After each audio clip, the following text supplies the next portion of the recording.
Think about it. Think about it.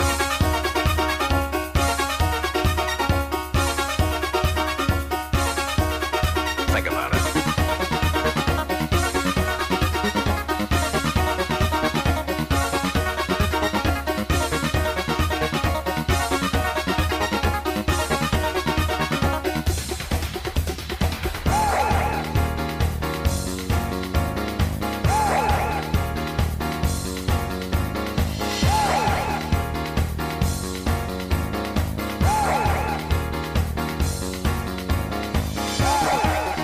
Think about it. Think about it. Think about it.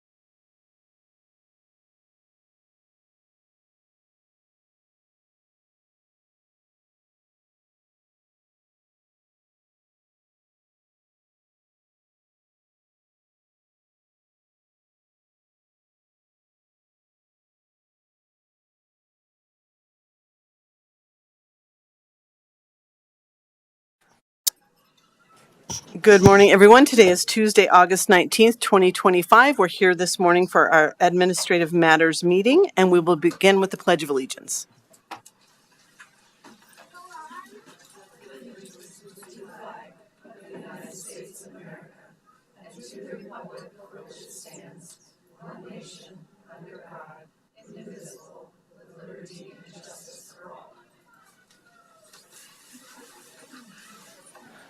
Well, good morning, everyone. We have a full house today, which is pretty exciting, and little ones in the hallway, I think, too. So we welcome everyone. I'm Kristen Stevens, Chair of the Board of County Commissioners.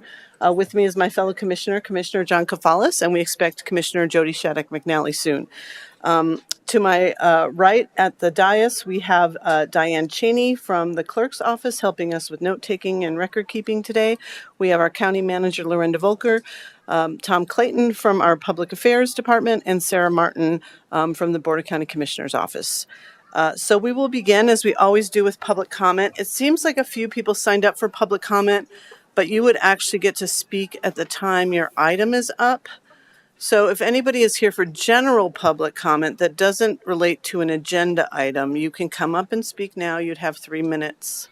So is there anybody in the audience who wanted to do that? I know we had people signed up, and I appreciate that. Sorry, that's a little confusing. But is there anybody for public comment here? Okay. Sarah, was there anyone who wanted to call in with public comment? No, Commissioner. Okay. Then we'll close public comment and remind folks that they can join us next week for public comment, or you can always send us an email if you have any issues or questions. So we will move on to our next agenda item is approval of the minutes. Commissioner Kafalis, would you make a motion on this item? Yes, Madam Chair. Good morning, everyone. Welcome. I move to approve the minutes for the week of August 11th, 2025. Thank you, Commissioner. There's a motion on the table. Any further discussion on this item? Seeing none, all in favor say aye. Aye. Aye. That motion passes 2-0.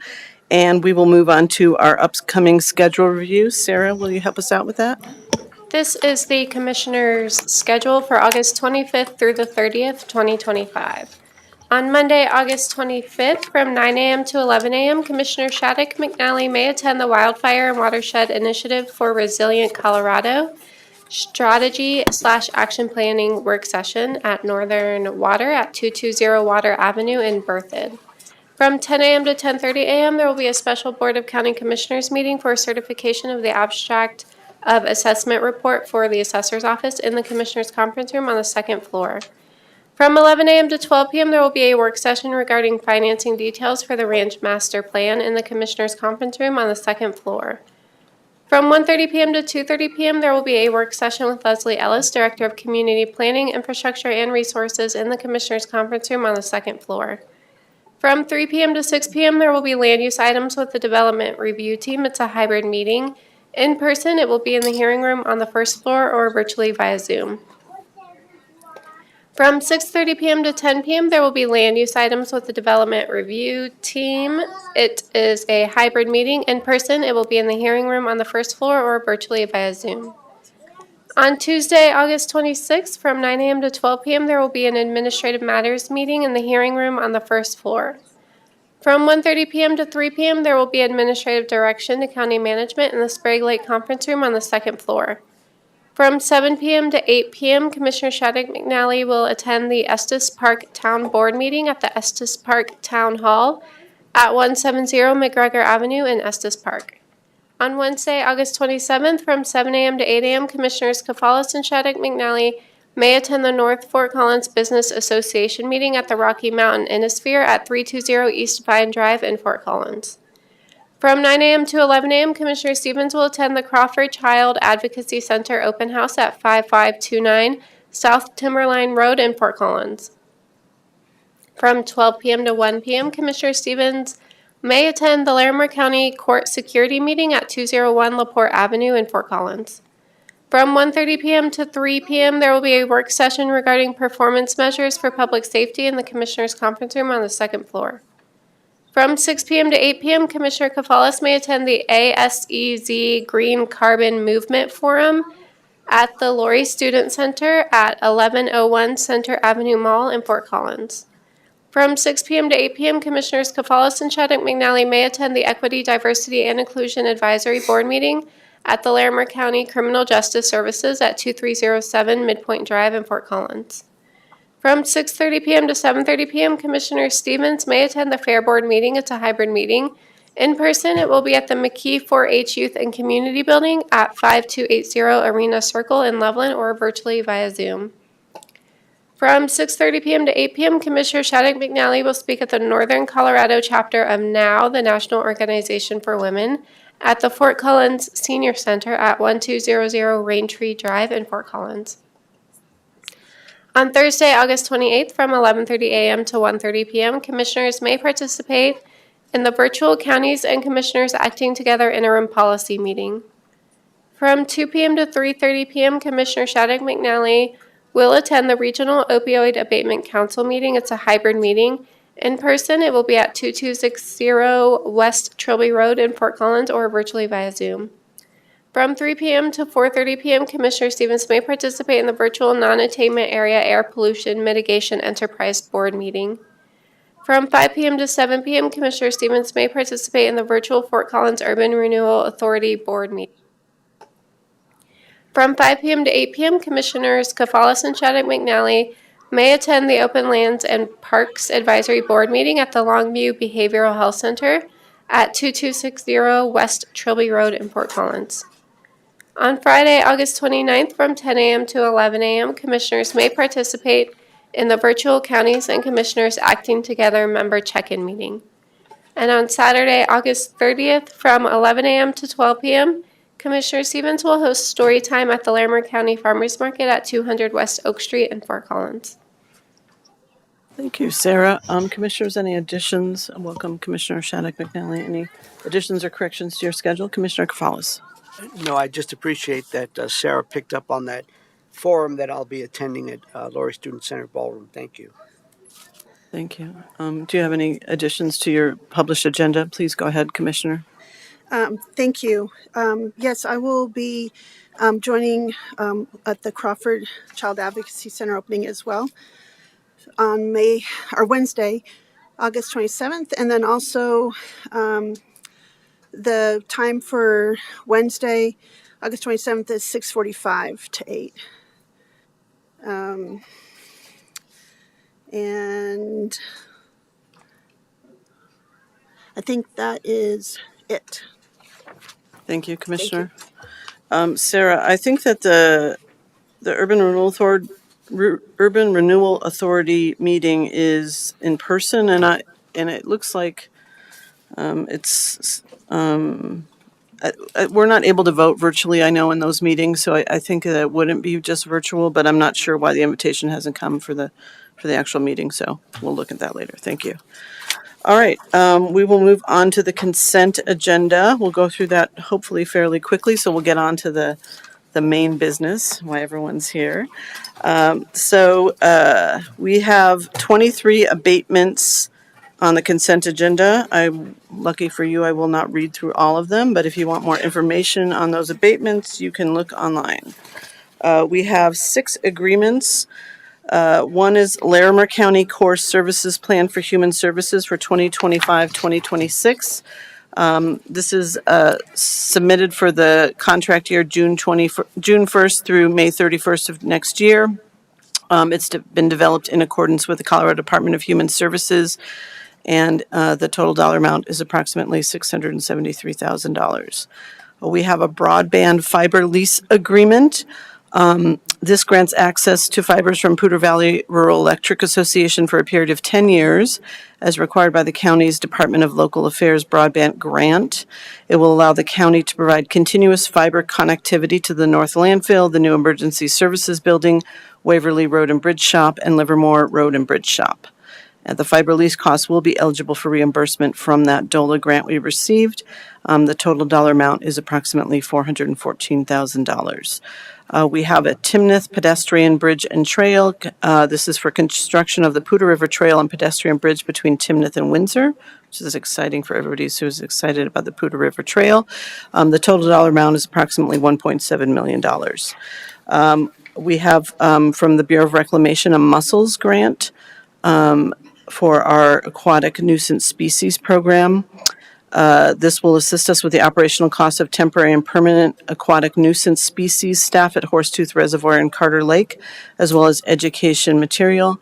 The grant supports inspections of watercraft performed properly through ANS inspection stations, and the total dollar amount is approximately $196,000. We have a development agreement for the River subdivision, filing 122 land 4255. This is approval of the development agreement for the River subdivision, filing 1. The River subdivision is a subdivision of 242 acres into 46 single-family lots. The development will also contain 3 residual lots totaling 105 acres that will be transferred to private ownership with an allowed land use of agricultural uses. And then the last agreement is a professional services agreement for inmate medical services through next year. The total for inmate medical services is $12,164,000. We have one deed of dedication for easement for land that's co-owned by Larimer County Solid Waste, City of Fort Collins, City of Loveland, associated with the planned transfer station. And this is a easement for Poudre Fire Authority. We have 4 liquor licenses on our agenda. One for the Heart of Farm Dinner in Fort Collins area for a special event liquor permit, 6%. A liquor license renewal for Vern's Liquor in LaPorte, and that's a retail liquor store license. A liquor license renewal for Mio My Coffee and Pie, which is a tavern license, and a renewal for Rewa Ranch in Glen Debby, Colorado, and that's a hotel and restaurant license.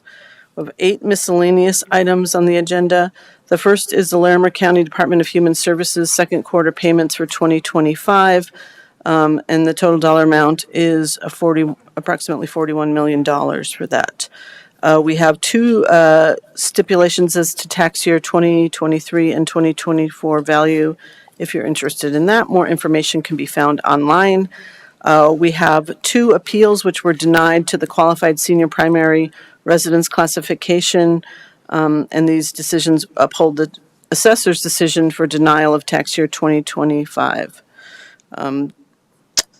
We are adopting a couple of our legislative priorities in preparation for the 2026 session of the Colorado General Assembly.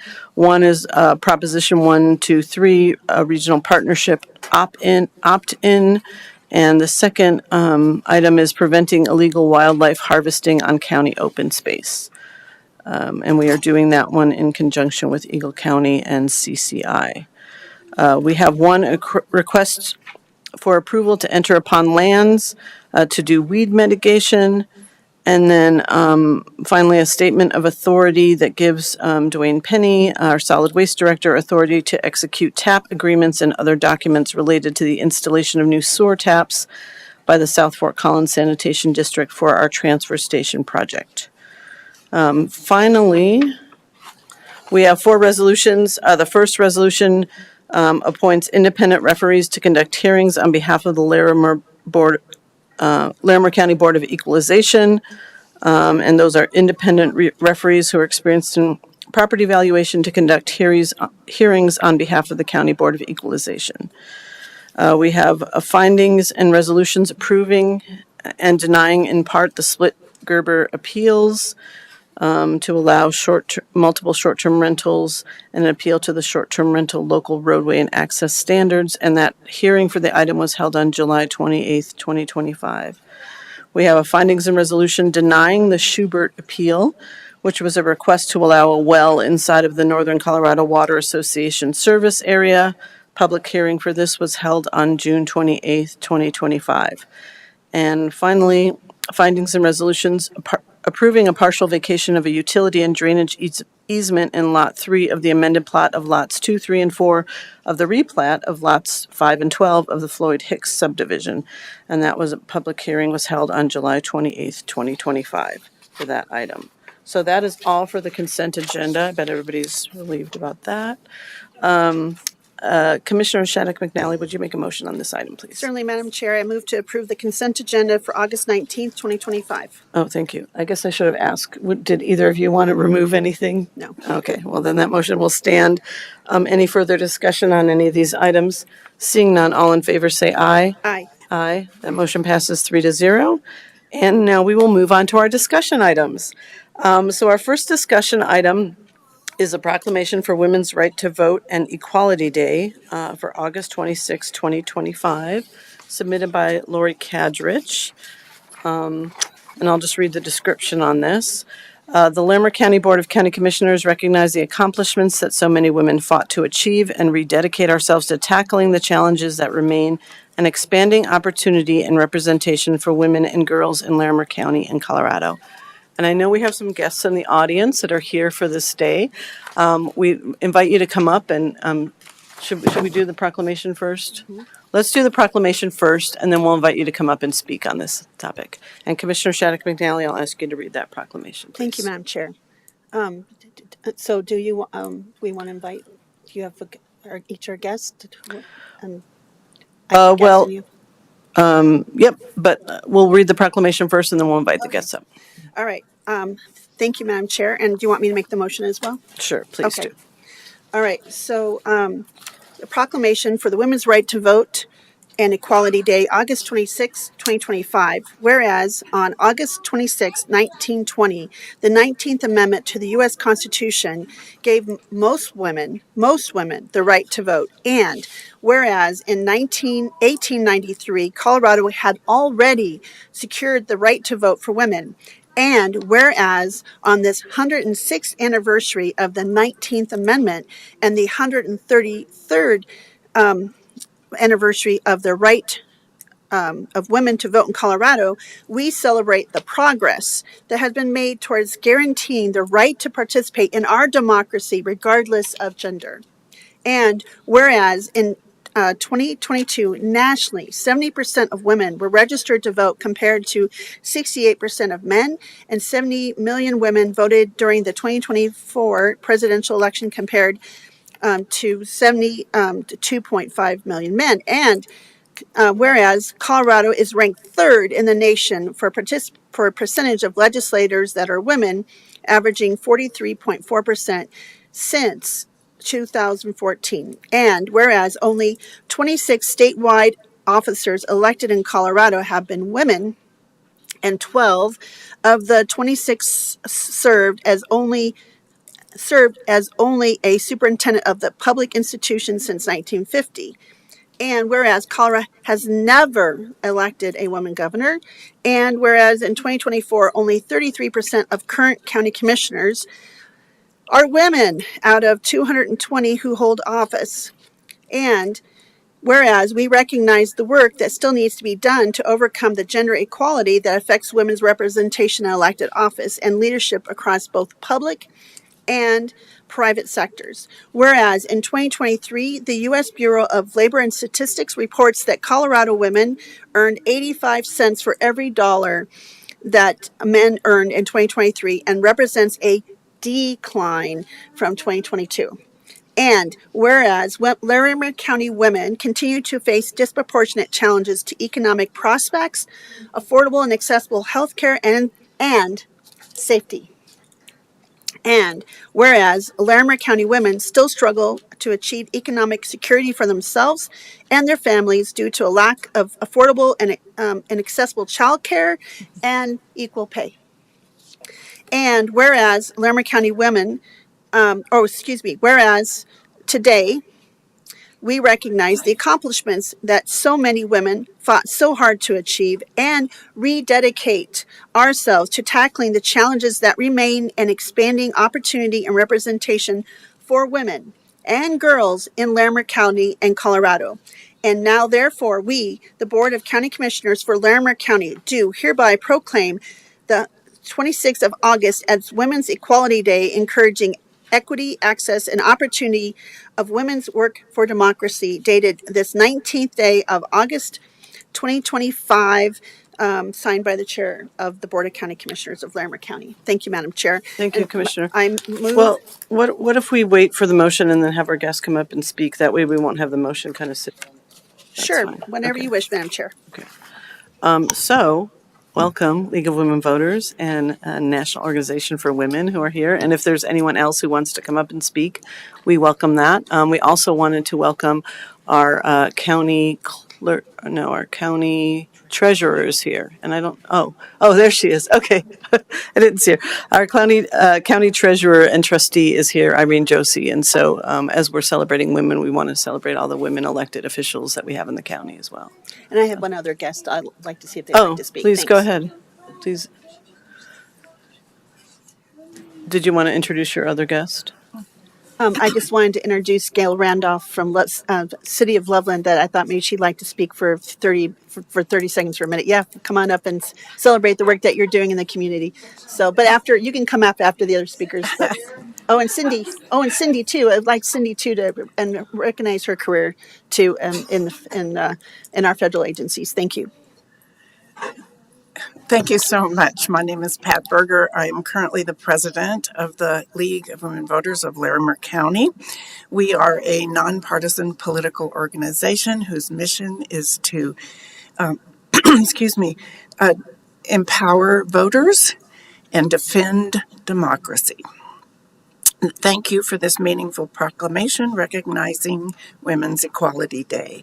The League of Women Voters of Larimer County is deeply honored to receive this acknowledgement, which not only commemorates the ratification of the 19th Amendment, but also reinforces our shared commitment to advancing gender equality in Larimer County and beyond. This proclamation is a powerful reminder of the generations of women who have fought and continue to fight for equal rights, access, and representation. As we celebrate this important day, we also recognize that our work is far from over. We remain committed to advocating for policies and practices that uplift all women, including those from marginalized and underserved communities. Together, through awareness, education, and action, we can continue to build a more inclusive and equitable future for everyone. Thank you for your leadership and for standing with us in support of women's equality. We are celebrating at the Sweetheart Winery on August 21st from 5 to 7:30 and invite you to attend. Tickets are available on the League's website. Just Google LWV Larimer. The event is open to the public, and we will be honoring 2 Larimer County women for their years of work promoting and protecting the rights of women and the rights of all voters. That includes your very own Kristen Stevens, County Commissioner, and Ann Thompson, a longtime League member. Thank you so much.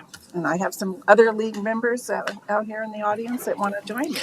Thank you, Pat. Is there anyone else who wanted to speak? Okay. Anne Marie from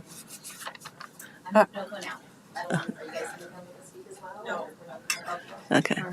We'll actually have a photo opportunity after this too, if that works for everyone with the, thank you.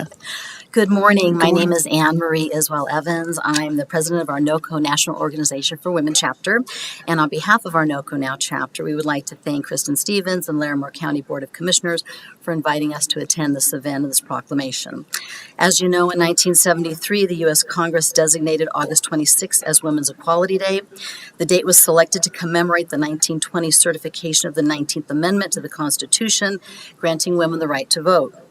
The observance of women's equality not only commemorates the passage of the 19th Amendment, but also calls attention to women's continuing efforts towards full equality.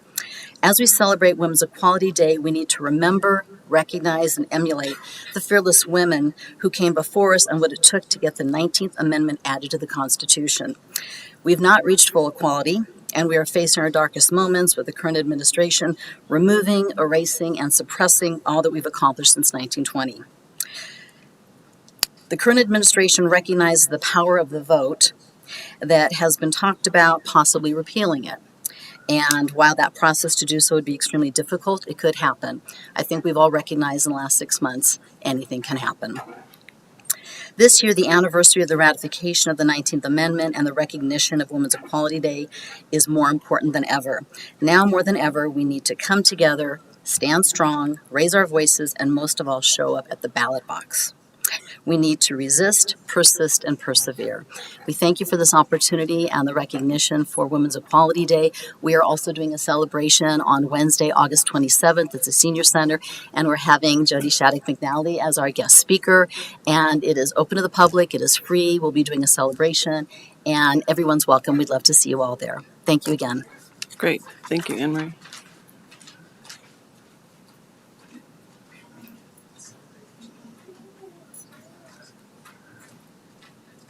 Good morning, Commissioners and everyone morning. in the audience today. My name's Irene Josie. I'm the Larimer County Treasurer and Public Trustee, and I wanted to thank you for celebrating women on this day. Ironically, it is the second anniversary of Myrna Rodenberger's passing, and she was a trailblazer for all women. She was a public servant in Larimer County government for 58 years and was elected clerk and recorder and then treasurer for many decades. She was my mentor and my friend, and I'm glad to recognize her efforts to blaze a trail for all of us today. Thank you. Thank you, County Treasurer. Commissioner Shattuck McNally, didn't your guests want to speak? Yeah, I wanted to see maybe Cindy and Gail come up and just speak for a minute from representing kind of Loveland. And come on up together, both of you. Oh, and why am I drawing a blank? Carrie, come up. I want to talk. Yes, come up. I want to talk about your career. Well, all three of you, come up. Come on, Al. Come on. Thank you very much Yeah. for the invitation to be here today, and I feel very, very in awe of all of you women who have done all this work so we can reach the point we're at now. I would like to say from a personal point of view that when I talk to women in our town of Loveland, there is very much a big concern that we are going to lose our rights. This is the first time I've ever been around so many young women who are starting to realize we could lose this. So thank you for all that you've done. I am new to this part of the country. My father was in the service for 30 years, so I've moved around overseas and here. And the League of Women Voters here, what they do for voters is amazing. I saw that get lost where I was at in Texas. That voice was snuffed out. And it's so good to see that the League of Women Voters here provides information that people can make good decisions. So thank you for all that you're doing. Thank you for the acknowledgement.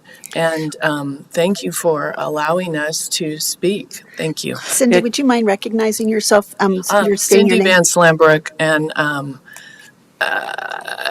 I did not do any of this stuff until we moved to Loveland. So it's just been a gradual process of finding my voice and speaking up. Thank you. Well, it's never too late to do that, and we I appreciate know. your It's not. comments. Thank you. Thank you. Thank you. And Carrie. please come up and Hi, introduce yourself. I'm Carrie Earlywine. I'm very new to Colorado. I moved here a year ago, and I thank you very much for acknowledging this day. I love the fact of how Colorado is so involved in women's rights and allowing women to have the voice. And like Cindy, I hear a lot. I have two stepdaughters that are very concerned about the possibility they would lose their voice in what is happening. So we're trying what we can from Little Loveland, and it's good to know that we're part of a bigger community that's actually working towards this. Thank you. Thank you. Thank you. Okay. Welcome. Yes, please. I'm Gail Randall. I live in Loveland. These ladies. It's just an honor to live in a state where women had the right to vote long before the rest of the country got with the program. You know, us ladies of a certain age, it's been a long haul, and a lot of stuff has happened. We grew up in the 50s, 60s, 70s, 80s, and we had our children. I have two daughters, and I'm leaving them to the world to raise hell after I'm gone. One's an investigative journalist. The other one is in the film industry in Los Angeles. Both of them are fierce and brilliant, and they're not going to put up with any crap. They are really quite energized over what's going on right now, as is their mother. It just sets my hair on fire every day. Women have always been responsible for carrying a huge load in the world. I learned it from my grandmother, from my aunts. You're always the ones who hold the family together, who are swirling behind when the men, the family, whatever, are struggling. They brought home the bacon. They cooked the bacon. I come from a lot of women from Virginia who really hauled ass. Sorry, that's probably not allowed. And I'm leaving two daughters to carry on. I'm really depressed that we're leaving this country to them, and I'm hoping that we and they can remediate this before it's too late. So thank you for celebrating. We so rarely get celebrated. Thank you. Thank you for your comments. I think they resonated with a lot of women. I heard saw a lot of nodding heads, and thank you very much. We'll bring it back to the commissioners. We can make the motion and then make some comments if that's fine, Commissioner Shattuck McNally. And I make the motion, and you want me to start with my comments? Sure. That Great. sounds Thank great. you, Madam Chair. Madam Chair, I proudly move to approve the proclamation declaring August 26, 2025 as Women's Right to Vote and Equality Day. Madam Chair, and colleagues, and all of you in the room, thank you for coming today. Really important day to remind ourselves and not forget the long struggle, over 100 years of struggle. When I think about Larimer County and the history of being one of the original 17 counties of the state of Colorado back in 1861, I think 71, even before the Colorado became a state, there was Larimer County. And so you think about that long history, and I'm very proud to be the first woman to ever serve in the District 3 seat. I think there's been a total of 5 women, maybe 6, in the entire history of Larimer County. And very proud to share that along with my colleague, Commissioner Stevens, and very proud of the work that I've been doing since 2018 to be the co-founder of the Women's Suffrage National Monument Foundation and the work that we are. And I built that from zero, from the ground up, the nonprofit, and got a bill passed through Congress because we have to get permission to place this in Washington, D.C., and the conversations had with senator staff and other members, it's just very apparent to me there's a lot of youth that didn't understand the history of all of this, and understanding that women's historical presence in art and public structure or public sculptures it's less than, I think it's up to 7 or 8% now, but when we started, it was about 5 to 6% across the whole country of historical women depicted in public art or sculptures for our youth and our daughters to speak about or to learn about. And I spoke about that when I testified in front of the National Capital Planning Advisory Committee. There is one of those, or several of those part of the process. And I talked about how I felt my daughter walking into Washington would see not the entire history, because it's not taught or told in our schools or in public art about the long struggle for so long for women. And some women got the right to vote, but not all women. And it took decades more for all women to be able to have the right to vote, and how this continues. But very proud to be born and raised in a state where we did take that to the referendum, and the voters approved and gave women really the right to vote. I still think we're first, if not tied for first, because we had the voters approve that. And then we had 2 women right off the bat serving the state legislature. That is pretty outstanding. And I wanted to share just a little progress. I'm very proud of that. Never thought in the world I would start a national monument thing, but it will be, with this other bill, be placed on the National Mall now and not just an off-site. So it will be on the National Mall to tell that entire story. Make sure it's not just 1 or 2 women like Alice Paul and Elizabeth Cady Stanton, who really started blazing trails along with hundreds of other women.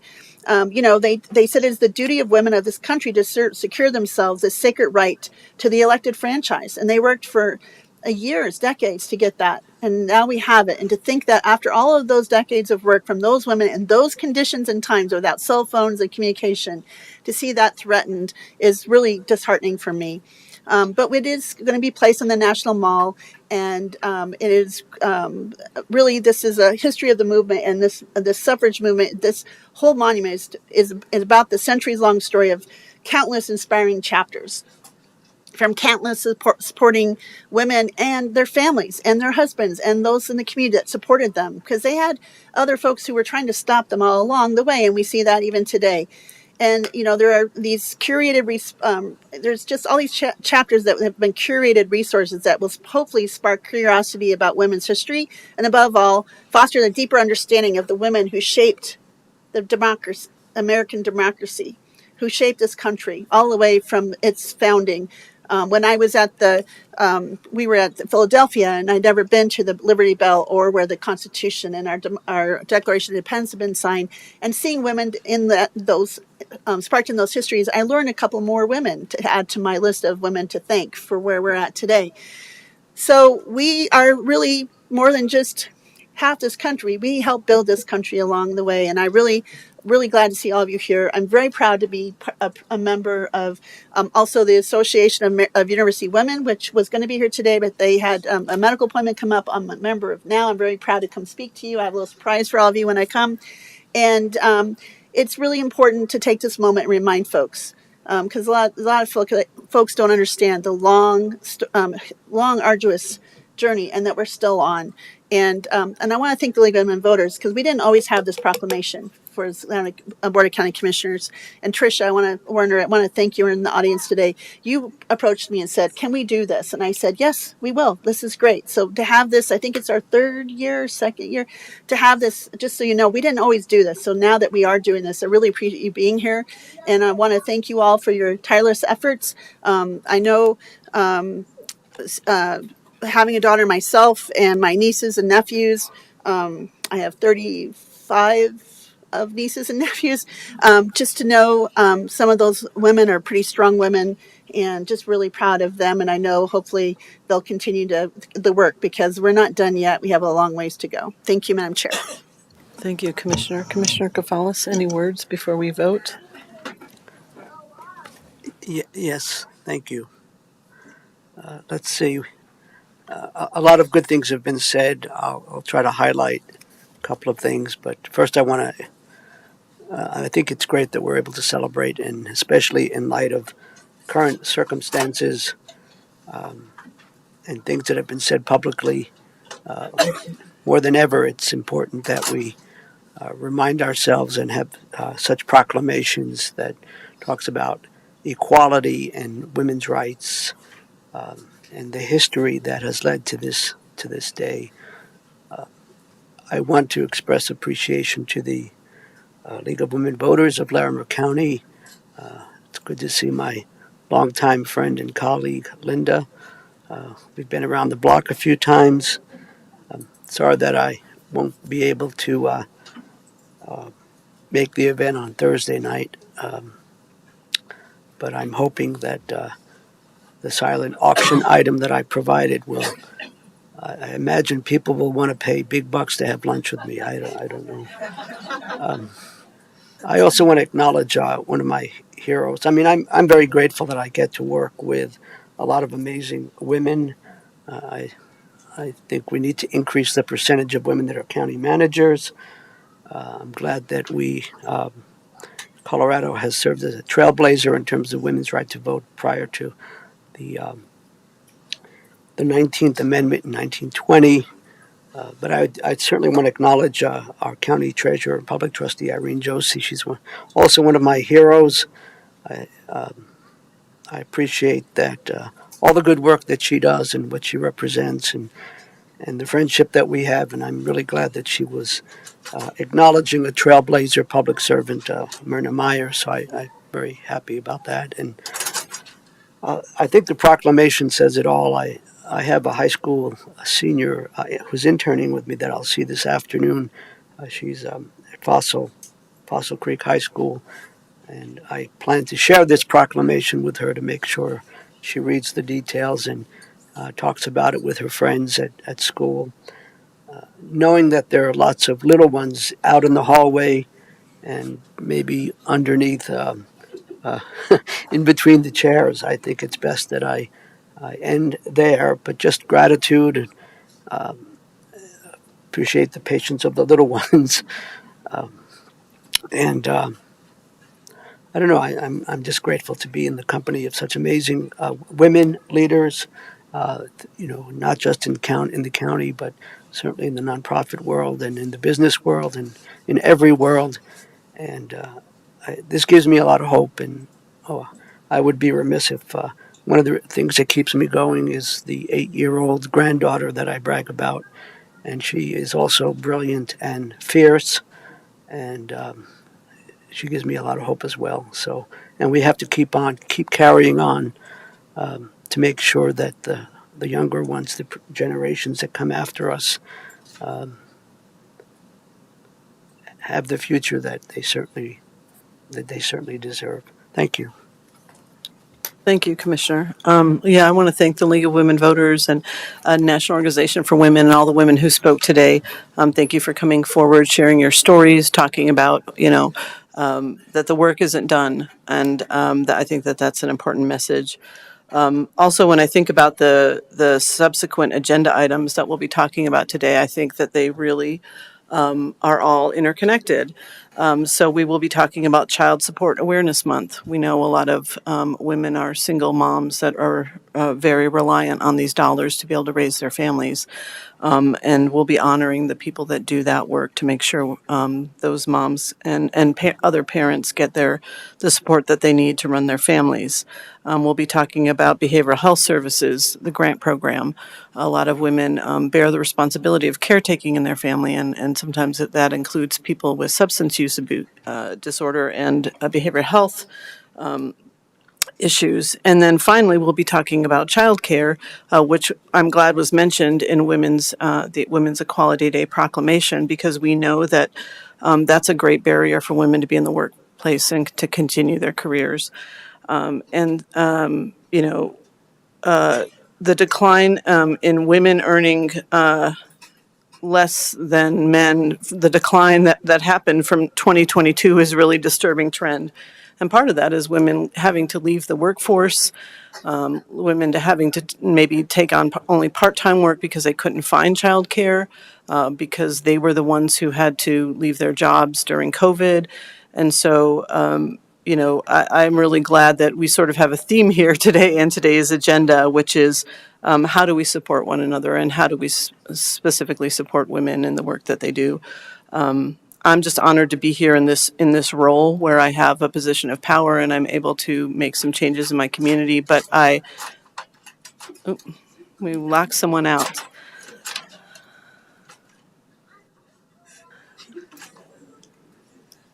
anyway, I'm so honored to be here in this role, but I definitely understand that that is because there were many women that came before me to blaze that trail. And so I'm committed to continuing to do this work, but glad we have so many partners and so many women in the audience and out in our community that are fighting for women's rights and women's equality. And so I'm glad to stand alongside of all of you in that work. Wanted to just thank the county staff because we have so many county staff members that are women that from that run our financial departments and run other departments. Certainly, our county manager and our assistant county manager. Really grateful for the women that make the county run so well. So thank you all for being here. Thank you for the being part of the proclamation. Thank you, League of Women Voters, for the honor that you're going to give me on Thursday. I really appreciate it.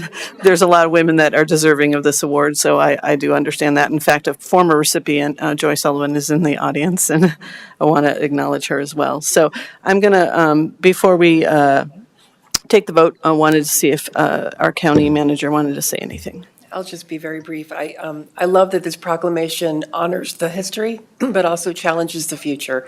As the grandmother of a 4-year-old little girl who started school today down in Castle Rock, I have high hopes for her and this world, and seeing all these wonderful women in the audience make me know that it's a sisterhood and we're all part of the same support system, and we'll be there for her and for each other. Thank you. Thank you. Yeah, this is definitely not just a proclamation, it's really a call to action, I believe. So thank you. So with that, we have a motion on the table. Any further discussion on this item? Seeing none, all in favor say aye. Aye. Aye. Aye. That motion passes 3-0. We're going to stop for a photo, and any women or men are welcome to join us in the photo. Thank you.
All right, we are back and we are on to our second agenda item, which is the Larimer County Proclamation for Child Support Awareness Month for 2025.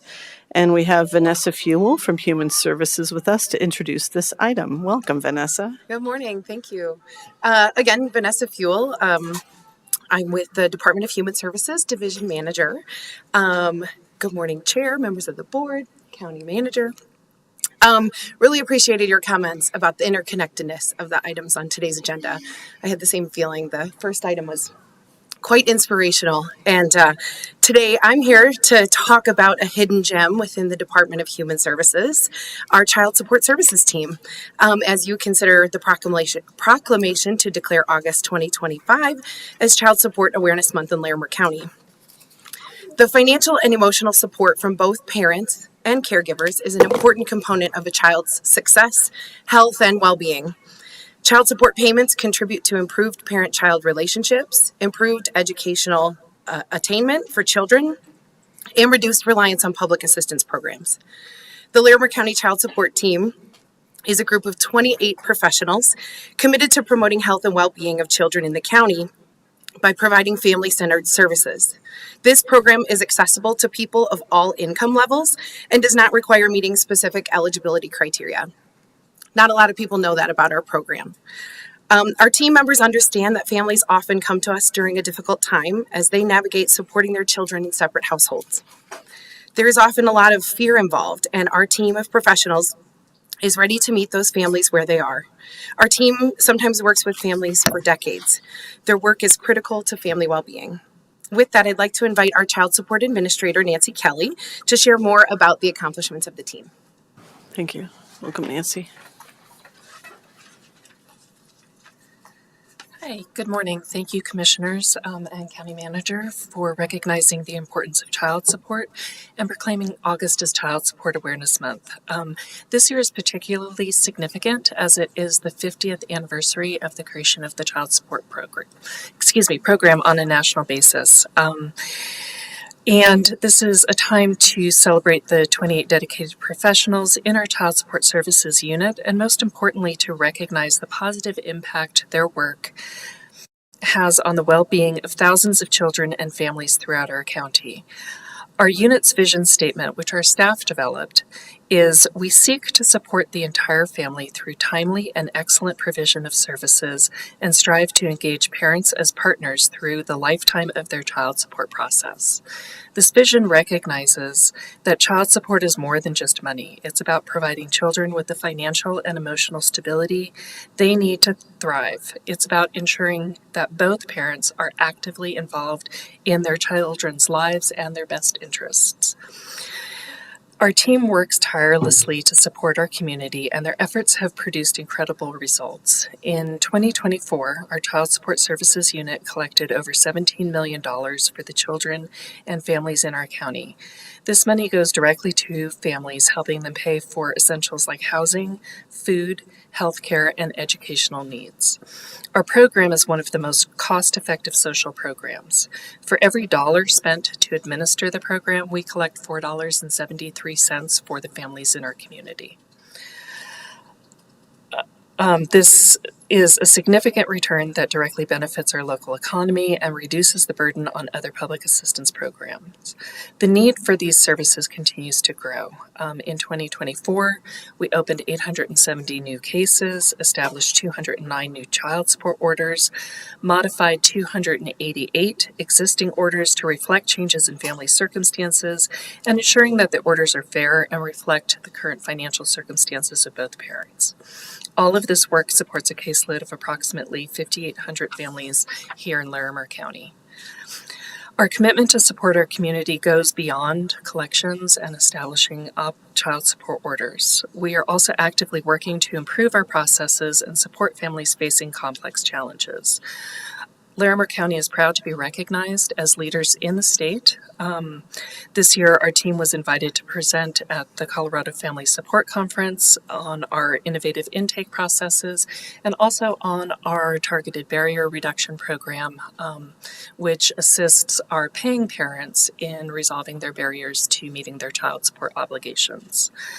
We're piloting a referral process between the Community Reentry Program through the Colorado Department of Corrections and our Targeted Barrier Reduction Program to work with individuals who are recently released from incarceration and are currently on parole to help support their reentry into the community, assist them with getting back on track with their child support obligations, and hopefully help them re-engage with their children and reduce the recidivism rate. We're also excited to announce that we will be implementing a pilot for the Safe Access for Victims to Economic Support in October of 2025. This enhances our ability to safely serve victims of domestic violence as they are seeking to access child support, which is such an important financial support as they are leaving their domestic violence situation. We also recognize that safety is a primary concern for many families, and we have a dedicated staff member who assists our clients in applying for the address confidentiality program so that their address is protected and ensures that they have access to that safety as they are navigating not only our child support program, but any of our eligibility programs. The success of the child support program is a direct result of the hard work and the dedication of our 28 staff members. Their commitment makes a tangible difference in the lives of children every day. I'd like to introduce my child support leadership team, since they are the ones who are really kind of implementing the vision. So we have Shelley Perez, child support manager. Tim Jashinsky, child support Can you guys manager. wave or stand up when we say your name? Because we do want to acknowledge you. Thank you. Elena Davison, child support lead worker. Carlene Johnston, child support manager. Jennifer Brandt, child support lead worker. And Mandy Lujan, who is also a child support lead worker, and she is our address confidentiality program application assistant. Thank you all for the work you do. We appreciate Thank you.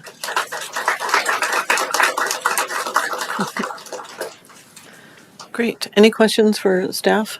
Go ahead, Commissioner Collins. Thank you. Yes, I actually do have a question. I appreciate the comments regarding non-custodial parents and people who are leaving incarceration, going on parole.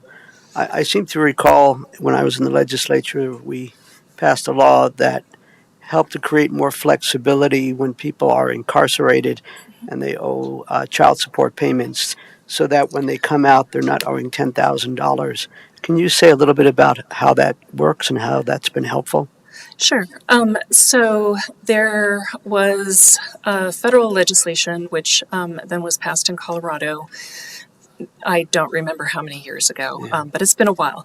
And so what that legislation says is that for any individual who is incarcerated and serving a sentence of 180 days or more, child support services will automatically initiate a modification of their child support order down to a minimum order of $10.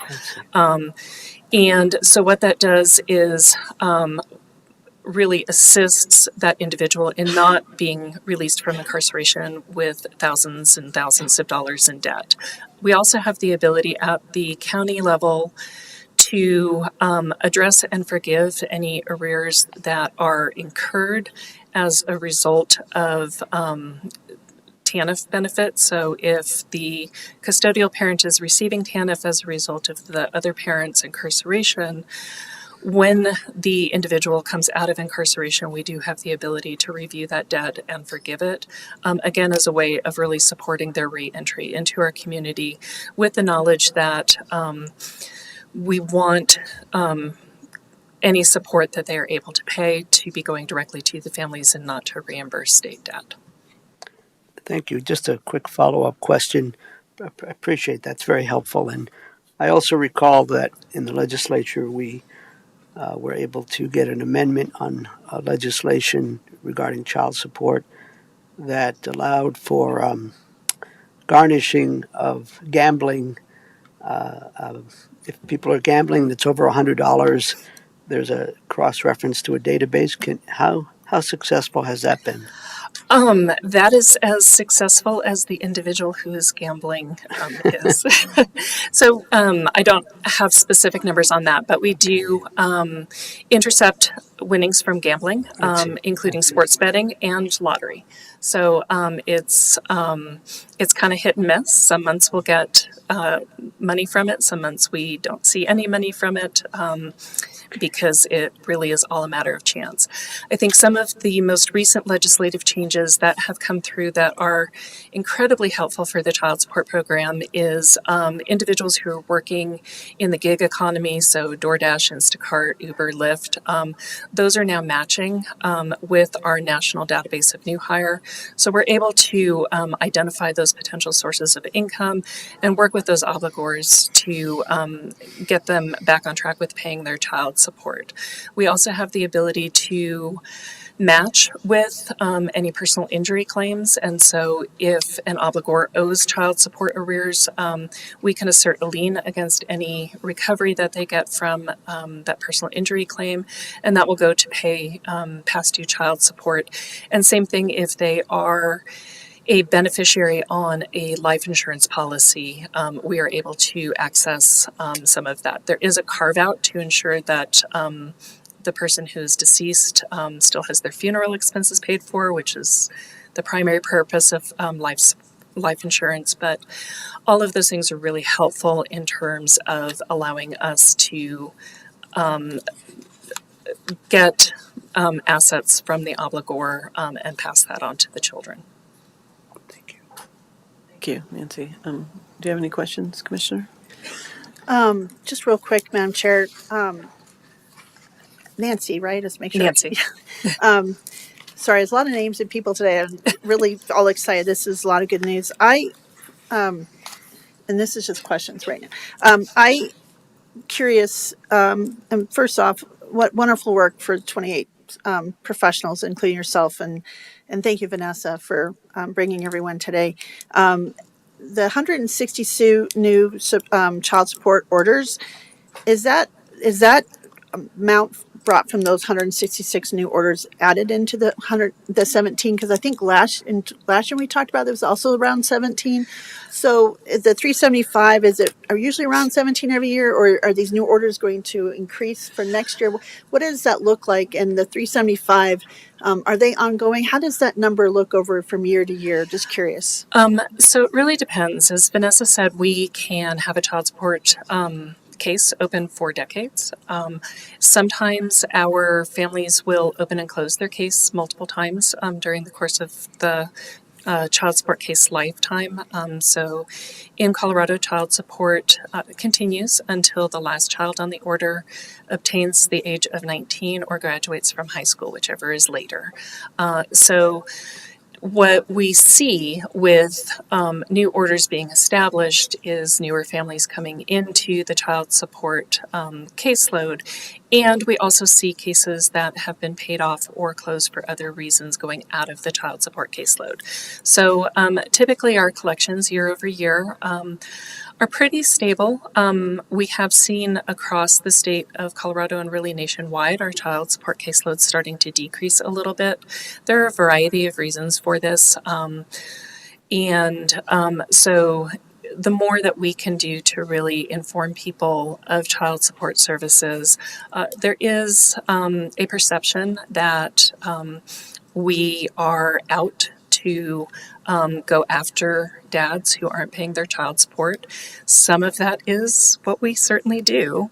And we do that really with the goal of the child as our primary focus, and getting support for that child is the goal. So we're not out to establish the highest order that is possible, and we really look to work with both parents to ensure that the needs of the child are being met. So it's kind of hard to say year over year what collections are going to look like because it's going to depend a lot on what the caseload looks like, the size of the orders.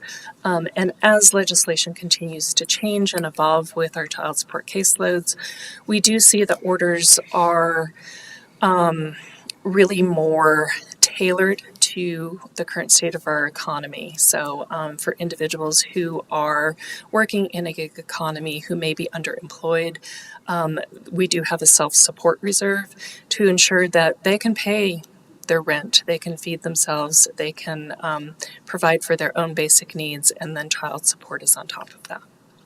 Thank you.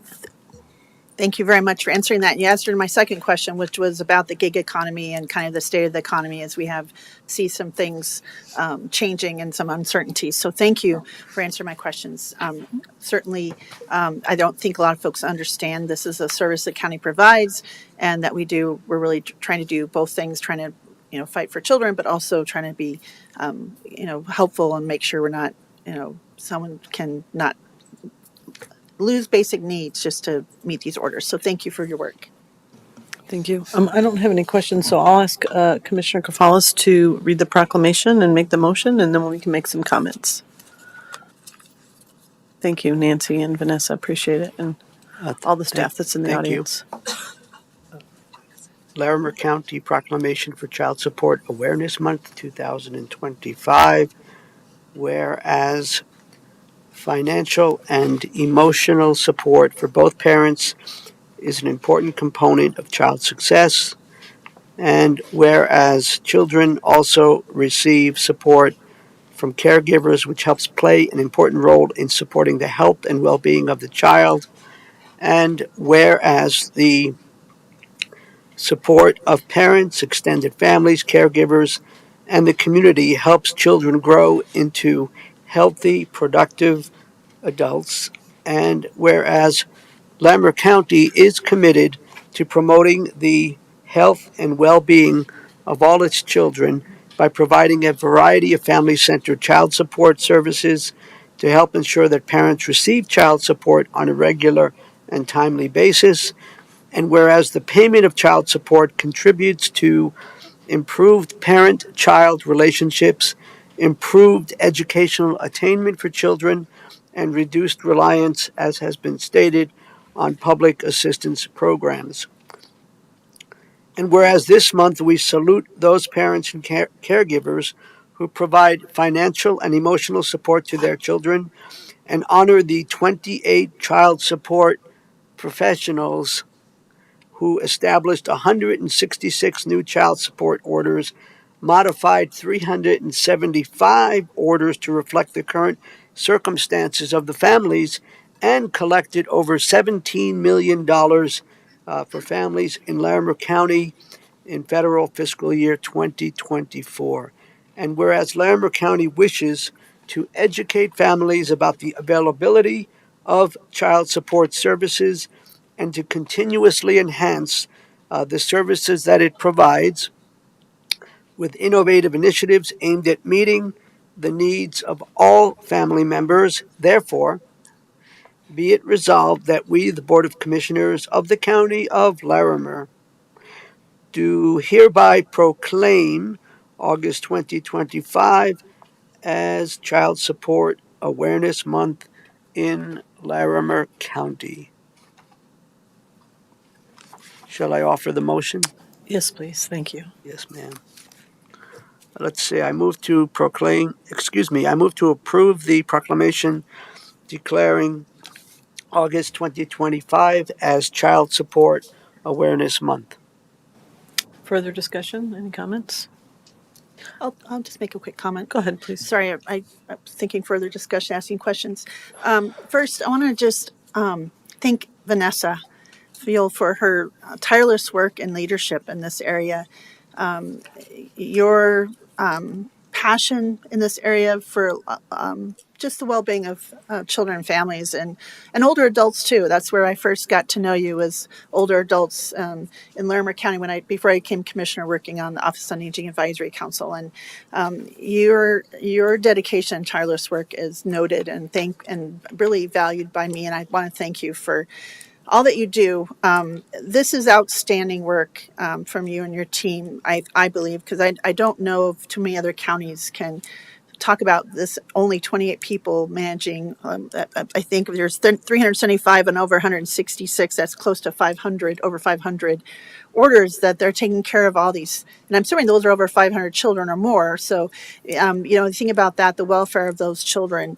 And I really like this proclamation. I know you brought this to us, and I really like to emphasize that we really wish to educate families about the availability of the child support services and continually, it's just like our guiding principles on the wall behind you, that we continuously enhance the services that it provides with innovative initiatives aimed at meeting the needs of all family members, because we're always looking for continuous improvement. And you and your team live these values every single day. And I know they're not just a thing on the wall, but they do this every day.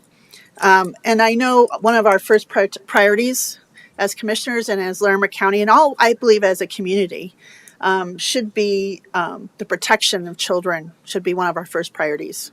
As a community, as public servants, electeds, everything, they're really the future of our community, and we have a responsibility to really ensure that they have the tools and resources they need to succeed and have this strong foundation, especially as we're talking about childcare today, because they're put in situations that are not of their own making, and so they need these sources and resources. And child support services and child support is more than just financial support. It's really a statement that says you're loved and you matter and we care.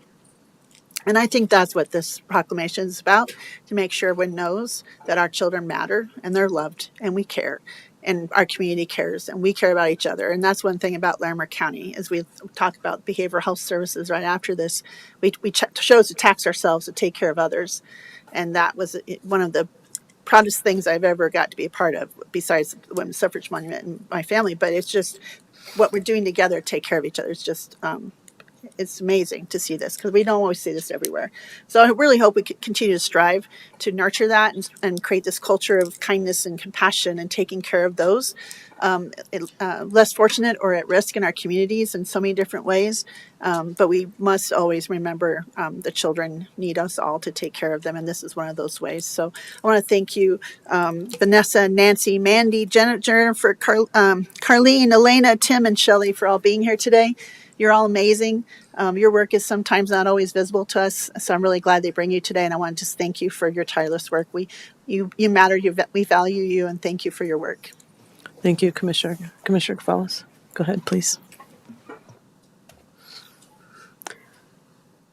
2 points. One is to reaffirm a theme that I'm hearing this morning, and that is the interconnectedness of all of these issues, and why I believe, like a quilt, although I've never made a quilt, each patch on that quilt is really, really important and critical.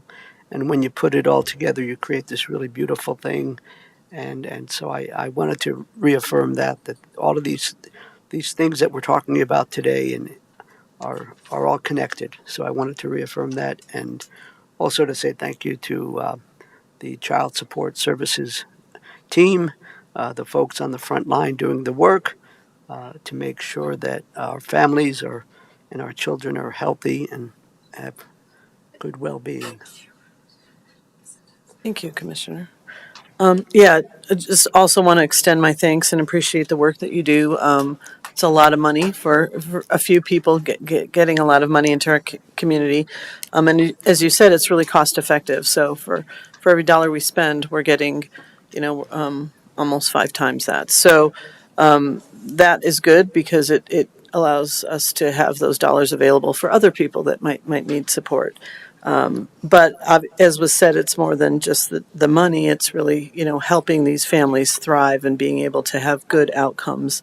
I was really, Nancy, thank you for highlighting the piece about the incarceration, because that's a piece that, I hadn't really honestly given much thought. So it's really great that you're working with people that are integrating back into the community, and how do they start, paying their child support again when they're coming back. And I think that's a really important piece. And then the domestic violence piece as well, right?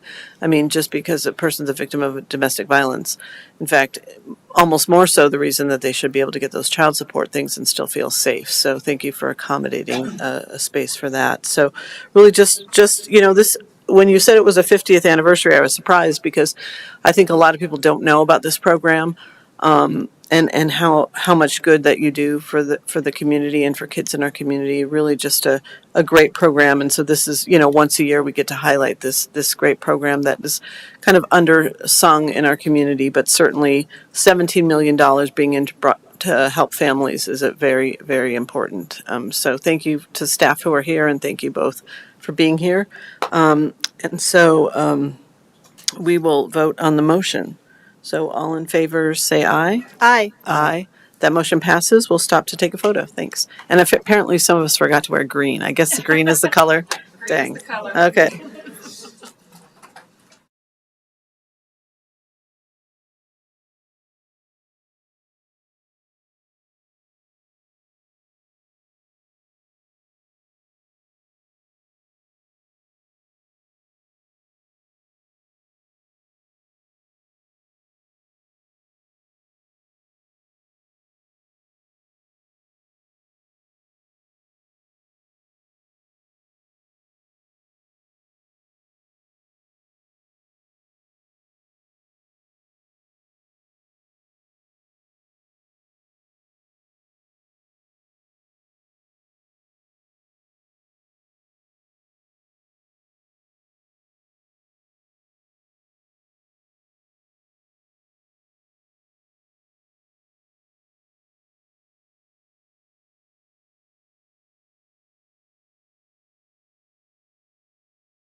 Well, we are back for our third agenda item, which is requesting the board's approval of the 2025 Impact Fund Grant Award recommendations for funding and a one-time allocation increase of $200,000 from the previously approved $2.8 million. And so we have Jessica Plummer and Amy Martonis from Behavioral Health Services here. And Jessica was proactive, and while we were taking a photo, got the slides up, and so it looks like we're ready to go. All right. Thank you. Hello, everyone. My name is Jessica Plummer, and I serve as the Program Manager for the Behavioral Services Department, overseeing the Impact Fund Grant Program. I'm here today to seek approval to award 42 grant applications totaling $3 million. As a reminder for those tuning in and for the folks here in the audience, Behavioral Services is the fiscal steward of the 0.25% sales and use tax approved by voters in 2018 to expand behavioral services in Larimer County. The majority of those funds support the construction and operation of the acute care facility at the Longview campus, located on the corner of West Trilby and Taft Hill. A smaller but equally important portion is invested directly back into the community through our Impact Fund Grant Program, which is designed to address critical gaps in the behavioral health continuum of care. That's what brings us here today.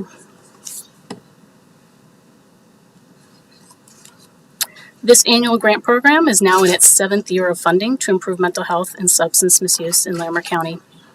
This year, our department received 70 grant applications from 65 unique organizations and nearly $5.2 million in total requests.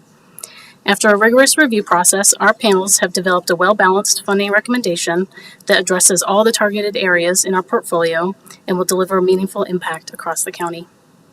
Currently, the Behavioral Services Department has $2.8 million allocated and approved by the commissioners, with $3 million approved in the budget for the year.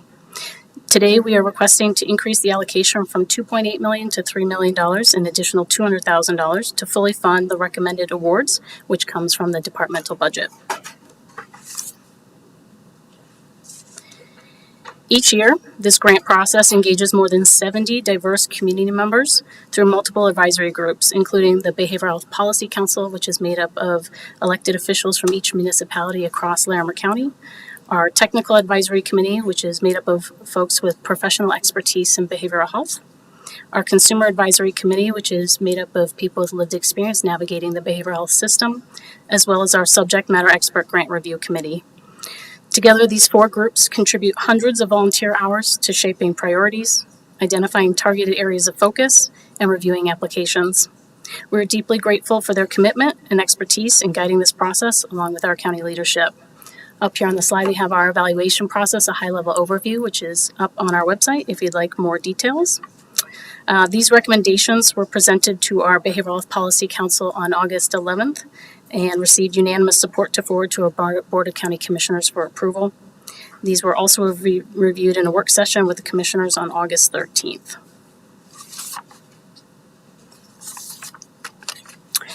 Here we have our 2025 funding recommendation portfolio broken down into our targeted areas. Targeted grants are designed to address gaps in behavioral health care with concentrated focus and funding as defined by our advisory groups. And this year, 89% of our funding portfolio will go to these targeted project areas. 11% of the portfolio goes towards responsive grants. Responsive grants are for those organizations that identify a behavioral health need and propose solutions that fall outside of these targeted grant areas but align with our funding priorities. This slide shows the geographic reach of those applications and showcases the broad distribution of services these grants will fund across the county. This data is drawn directly from our grant application system, where applicants self-identify the communities and populations they serve or propose serving with these grant dollars.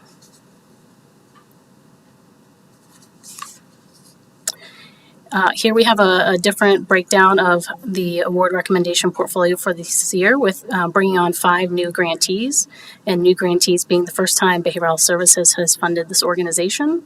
We have 7 new programs, so a new program being organizations that had been awarded previously, but the program has changed or they're taking on some new initiatives. We have 15 continuation requests, so organizations that have been awarded previously, and the request is to continue that work for another year.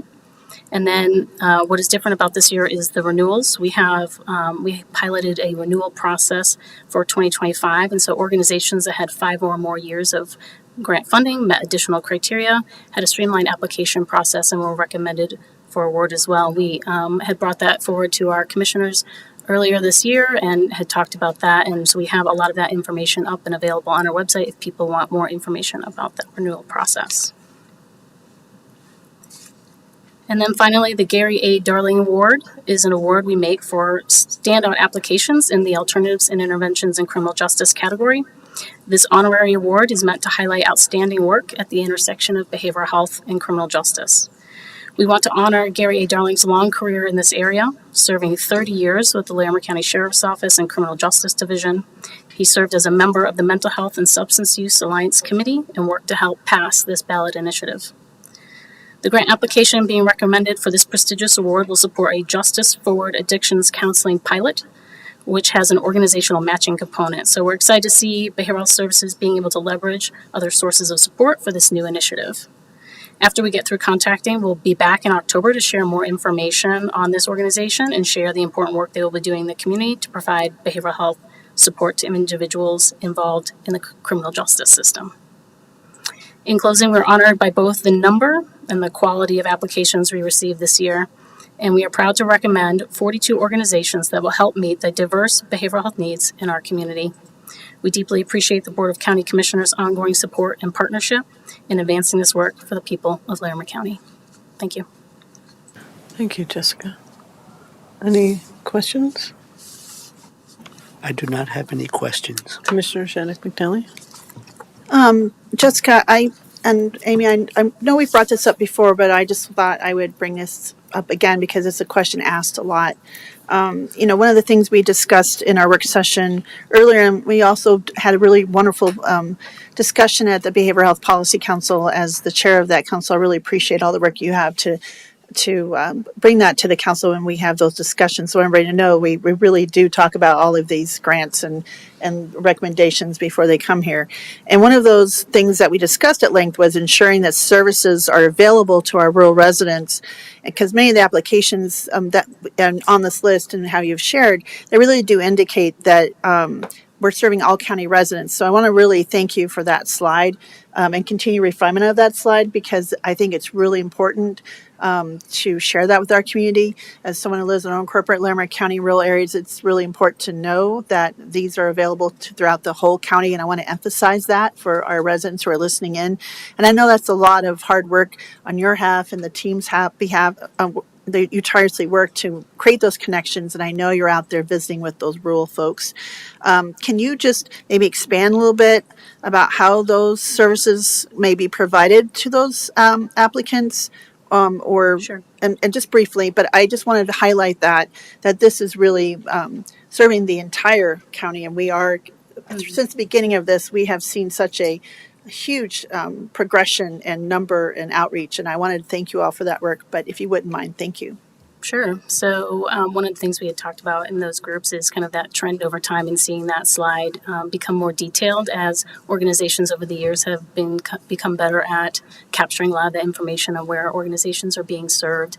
And I think with the expansion of telehealth services and virtual services, there's creating access to some of those rural areas that maybe weren't reached previously. So a lot of the in-person services do have physical locations, in some of those major areas like Fort Collins and Loveland and Estes Park. There are organizations now promoting mobile units and being able to do events in all these different areas. And so there's more outreach to specific areas as well. So there's a lot of different modalities for reaching folks in different areas. And I think we can look to the future of how we're going to capture some of that information, so it's a little bit more obvious how those people are getting reached in all those communities, because there's a lot of different ways to be doing that. Thank you. We appreciate that. Thank you. Any other questions before we make a motion on this item? I don't have any questions. Okay. I will ask Commissioner Shattuck McNally to make the motion, and then we can do any comments before we take. Certainly, Madam Chair. I move to approve the 2025 Impact Grant Award recommendations and an allocation of increase of $200,000 for a total amount of $3 million. Thank you. There's a motion on the table. Any further discussion? Commissioner Cafalas? Sure. Just that this has been a very comprehensive, thoughtful process, lots of checks and balances, a lot of folks with direct experience with these issues, professional folks, others in the behavioral health services arena. So it's been well vetted. This is just an example of how public funds are reinvested back in the community, throughout the county, and of course, a chunk of the money that comes from the sales tax is to help operate the Longview campus, which also provides vital services, people in acute care situations. So I guess that's all I have. Thank you. Commissioner Shattuck McNally. Thank you, Madam Chair. Again, I just want to express my heartfelt gratitude to you, Jessica, for your many years of work here, tireless work. Your passion is very evident, and I appreciate all that you do to have these coffees and outreach to work with applicants and kind of hold their hand and walk them through the process. You tried some new coffee chats, and those Coffee were very connection events. yeah, and those were very successful because we're have this money to get it out into the community, and if we can help those new emerging groups who are maybe doing some innovative ways to reach folks who need these services, they might be intimidated by this process. So I want to thank you for the work that you do, and Amy, your leadership as the director of behavioral health services, and your whole team. And there's the whole team's here, so maybe you'll recognize them.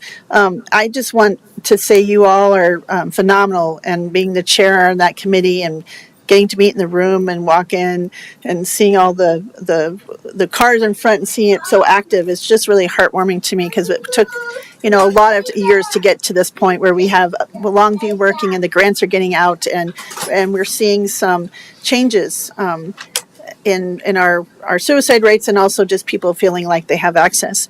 I just wanted to say this is a very thoughtful process.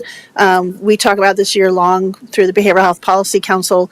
We have a very robust attendance right now with the Policy Council. We have the mayor attendee from Wellington and Johnstown and Berthoud and Estes Park and Timnath and Fort Collins and Loveland, and the county as I'm the representative liaison.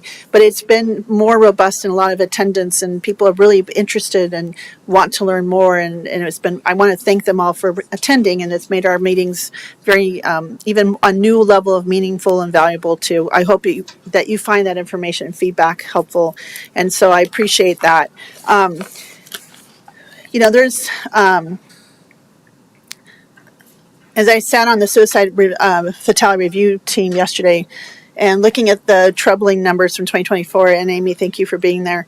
And as we think about things happening in the community and the importance of making sure that we're taking care of each other, as I said before, we chose to tax ourselves to take care of each other. I hope that we remember being kind to each other, and we don't know what people are going through, and it's important with this work that we're getting it out to areas and meeting people where they're at. And I really think that there's a targeted response here, and also emerging responsive work here. And even just want to highlight one of those I think I read about was the using humor to address behavioral health stigma, maybe reducing. Mm-hmm. And as you know, I worked on this, and the connection to that is when I worked to help pass this in 2018, and that was on the lead team and we ran around and talked to people about the importance of this and why it was so important. One of our first events was a karaoke and kind of little comedy night. I don't know if you knew that. And it was in Fort Collins, and we found a venue that opened to us. And even the current commissioner at that time, Steve Johnson, stood up and sang, which I have the video still, so he knows I have that over him going forward. No kidding. But it was youth and older adults, and it was just really a great opportunity to reduce the stigma and talk about it. But even then, from then to now, we have this Fight the Stigma Met, which we're all going to be involved with. It's changed so much, and the landscape's changed so much that I just think this work, we may not be able to make a direct correlation, but I do think it has really helped change the landscape so much for Larimer County, and it really keeps my bucket full and makes me excited to continue, because sometimes the numbers are so heartbreaking. And I was thinking about we were at the Behavioral Health Center of Longview, and there was the sculpture, the journey with the light, the person holding the light that's always lit to light the way to our facility. And one of those quotes is, the wound is the place where the light enters you. It was really Rumi. And I thought, well, everyone has wounds and areas in their heart or struggles, right, that we all face, experiences that really could become a source of light and wisdom and resilience and building resilience. And we talk about our natural disaster and wildfire, the Cameron Peak fire on commemoration on Saturday, and that resilience building. And this is also resilience building. So I feel like, it's okay to have these wounded or broken places, because that's where the light can enter you, just like the light at our behavioral health center. That's where the light can enter you and make you a stronger, even more resilient person. And these grants are helping fuel that light. So thank you. Appreciate your work. Thank you, Commissioner. Thank you, Jessica and Amy. Appreciate all the work that you've done to really make the process a little easier for the people who apply for these grants, a little easier for the people who have to review all these grants. And so I think that that's really great work. As we continue to get these dollars out, we want to do it in a way that's fair, but we also want to, have expedited process, so it's not, so you can get on to other work that you also do. So really appreciate the improvements that you've made over this year. And, we know the Longview facility is important, but it's not the only place that important work on behavioral health is going on in our community. So to have that work dispersed out throughout our community, and we're a big county, is just really, really important piece. And, we've been doing that from the beginning. The minute we were getting tax dollars in, we were getting it out to the community. So I just appreciate how we've refined the process, and we have some great award winners this year, and really excited to see the work that they do and the outcomes that they have in our community. So thank you. Thank you again. So we have a motion on the table. Is that correct? Sometimes we have a lot of talking and one forgets. So all in favor, say aye. Aye. That motion passes 3-0. Thank you for being here. Thank you. And so we have our final item on our discussion item agenda, and that is the objective of this proposal that we're going to hear today is to address the shortage, high cost, and quality of early childhood and child care programs for families in Larimer County by implementing a countywide 0.25% sales and use tax. And so welcome everybody who's here. Thank you for the patience for the little ones. They were good, and it was cute it's always cute to hear little voices in our chambers. We're not used to that. So come on in, guys. Welcome. You guys were so good. Thank you for being so good in the hallway, and we're so happy to see all of you.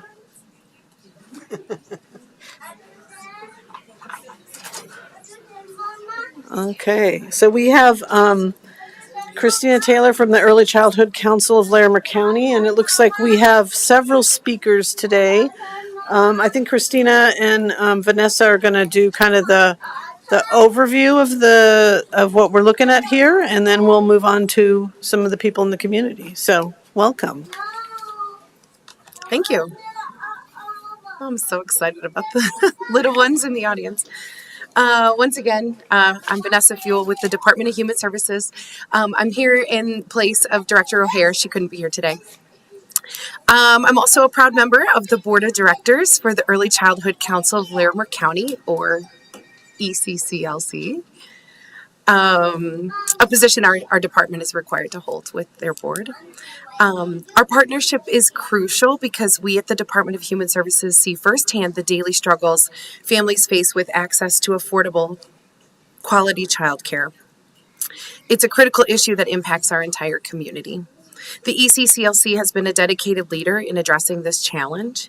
The county conducted a competitive request for proposals, and the ECCLC was selected for the initiative. The county is currently in a 2-year Memorandum of Understanding, or MOU, with the ECCLC to develop what the initiative might look like. Should the board decide to refer this ballot measure and the voters then approve it in November, 80% of the funding would be provided through a contract to the ECCLC. The county would retain 20% of the revenue to build a reserve, which would be used in years when sales tax revenue might decrease, to cover the cost of a staff member responsible for managing the contract, accounting functions, and acting as a liaison between the ECCLC and the board for ongoing reporting and evaluation of the initiative. So with that, I'd like to introduce CEO Christina Taylor, who will share more. Thank you. Thank you, Vanessa. Thanks, Welcome, Vanessa. Christina. Thank you, commissioners, for having us here today. This is an exciting day that has been more than 4 years in the making. As you all know, we've been working together. I want to thank you for your partnership, deeply for your partnership. I think we wouldn't be here today if it wasn't for the partnership with our county manager, our commissioners, Vanessa, Heather O'Hare, and the team. We really appreciate you. This would be a new local dedicated public funding source to support early childhood. I think today the discussions that we've had around supporting women, this is huge. 20 million women in the last 5 years have left the workforce because of childcare access issues in the United States. So this is more urgent than ever. As Vanessa mentioned, about 8% of this funding would be distributed through the Early Childhood Council of Larimer County. We would work to reduce the cost of childcare for families through tuition credits, via a sliding scale fee that would be offered at all participating licensed childcare providers. We would also provide funding to support childcare capacity and workforce, including teacher salary support. Early educators are among the lowest paid population in the United States, and we aim to fix that. Again, deeply grateful for your partnership. I won't speak too long. We have several folks that are here to speak up on support of this, as well as many, many kiddos that will benefit from this. Appreciate Teaching Tree and their team for coming. I'll invite my colleague Joy Sullivan, the CEO of United Way, to speak. Thank you. Welcome, Joy.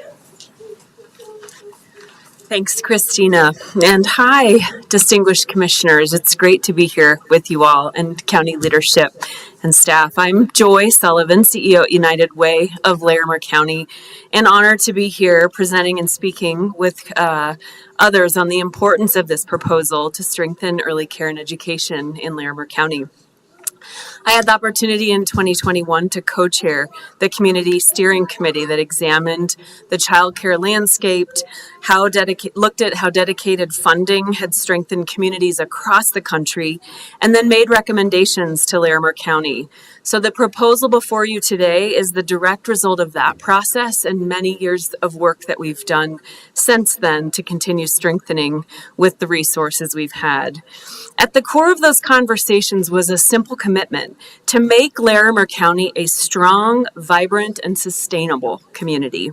Ensuring access to high-quality, affordable childcare is one of the most critical strategies to fulfilling that promise.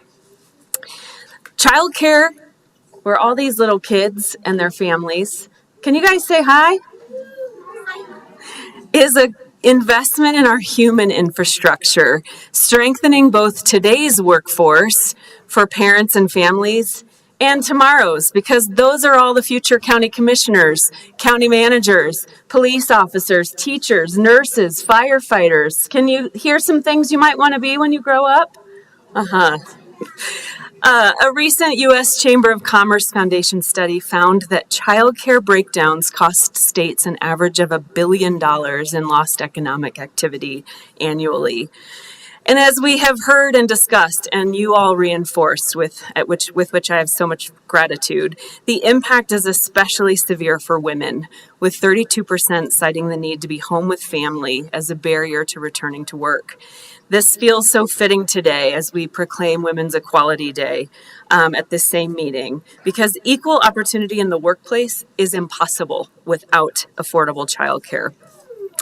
Businesses also pay the price. Absences and turnover tied to childcare gaps cost our employers $400 million to $3 billion annually. And looking again at tomorrow's workforce, our Nobel Prize-winning economist James Heckman has shown that early education delivers a 13% return on investment in these humans who are tomorrow's workforce. They are better prepared students, they have higher graduation rates, stronger contributors to our economy and our community. For decades, United Way has raised millions in philanthropic dollars for childcare through donor campaigns, corporate gifts, golf tournaments, and galas. They help, but they are Band-Aids on bullet holes. Philanthropic efforts cannot solve this problem alone. We need public investment to join us and combine with private and philanthropic support if we want a system that works for families. For decades, childcare has ranked among our community's top barriers to workforce and economic development. In fact, the children that were born the first year that this was illuminated in 2008 through United Way's Pathways Past Poverty initiative are graduating from high school this year. They were middle schoolers when in 2019 the county strategic plan called out, quote, broadening and developing new and diverse funding streams, including public, private, and philanthropic resources. It's time to add the public funding. Through a modest sales tax increase, much like we heard the outcomes of the behavioral health tax, again, the thread that weaves through today's meeting is unignorable. Just 25 pennies on $100, exempting essentials like groceries and diapers, we can generate more than $25 million a year to support working families, strengthen business, and make Larimer County a more attractive place to live and work. There are not ballrooms or enough golf tournaments to raise this kind of revenue. I can guarantee you that. United Way of Larimer County is proud to endorse this initiative, and I urge you to refer this question to the ballot and give voters the opportunity to cast their votes. I'm so grateful for all three of you, the work you do, your commitment to this issue. I've seen many of you at the galas and the golf tournaments as part of the solution. I'm now pleased to share the mic with my colleague and the shepherd of all these adorable little lambs, Ann Lance of Teaching Tree. Thank you. Welcome, Anne. Good morning, Commissioners. I'm Ann Lance, Executive Director of Teaching Tree Early Childhood Learning Center, Larimer County's largest nonprofit child care center serving nearly 600 families and children per year in two of our locations, Fort Collins and Loveland. And I have a few of the Fort Collins kids here today. So excited. I've worked in early care and education since 1995 and at my current child care center for the last 25 years. Much of what I'm here to speak to today, you already know and have witnessed firsthand being parents yourselves. The early childhood years, birth to age 5, are an incredible period of growth and development that sets the stage for future success. The science and facts are astounding. A baby's brain is a quarter of the size of an adult brain, but it doubles in size in the first year of life. A 3-year-old's brain is twice as active as an adult brain, and 90% of the human brain develops before age 5. During all of this growth, children are developing the cognitive, social, and emotional foundation that they need to be successful in school and in life. High-quality early childhood experiences are critical to supporting healthy, smart, and thriving children. The proposal before you today represents our best opportunity to do something meaningful to support access and quality early care and education in our community. In recent years, you have all identified access to childcare and supporting the childcare workforce as strategic goals for the county. What I appreciate the most is you all understand the importance of these early years and experiences. Running a quality child care center and program is very expensive. Labor costs are high due to strict teacher-child ratios. Supplies and curriculum are costly, and ensuring safety measures for all these little ones, along with meeting high-quality standards, all come with a hefty price tag. As a result, childcare is expensive and is often out of reach for many working families. This measure will help to address accessibility and affordability of childcare by supporting both families needing care and the providers who offer it. There are two things this proposal that stands out to me as being particularly important. First is family choice. Families get to choose the child care provider that works best for their family based on size, setting, schedule, curriculum, and approach. It could be an in-home business, a center-based organization, a faith-affiliated program, or a school district preschool. The proposal would allow families to use their tuition credits at the licensed program of their choice.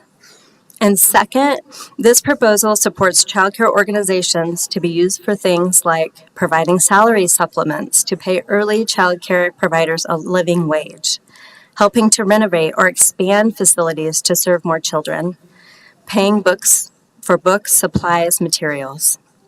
This kind of support would make a major difference for the hundreds of childcare providers in our community who are passionate about caring for children and working hard to keep our doors open. Thank you for your consideration of my comments. I urge a yes vote to refer this important question to voters. I'd like to welcome Kelsey Lyons to speak next. Thank you, Anne.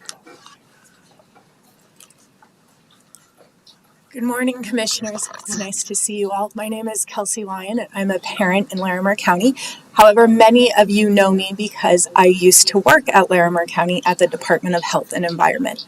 I am a mother of 3. I have a 4.5-year-old, a 2.5-year-old, and a 1.5-year-old, with my 2 youngest being Irish twins, both born in 2023.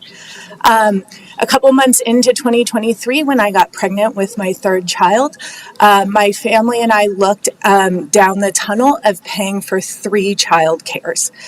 With our oldest still being 2.5, we had 2.5 years of paying 3 child care tuitions in our future.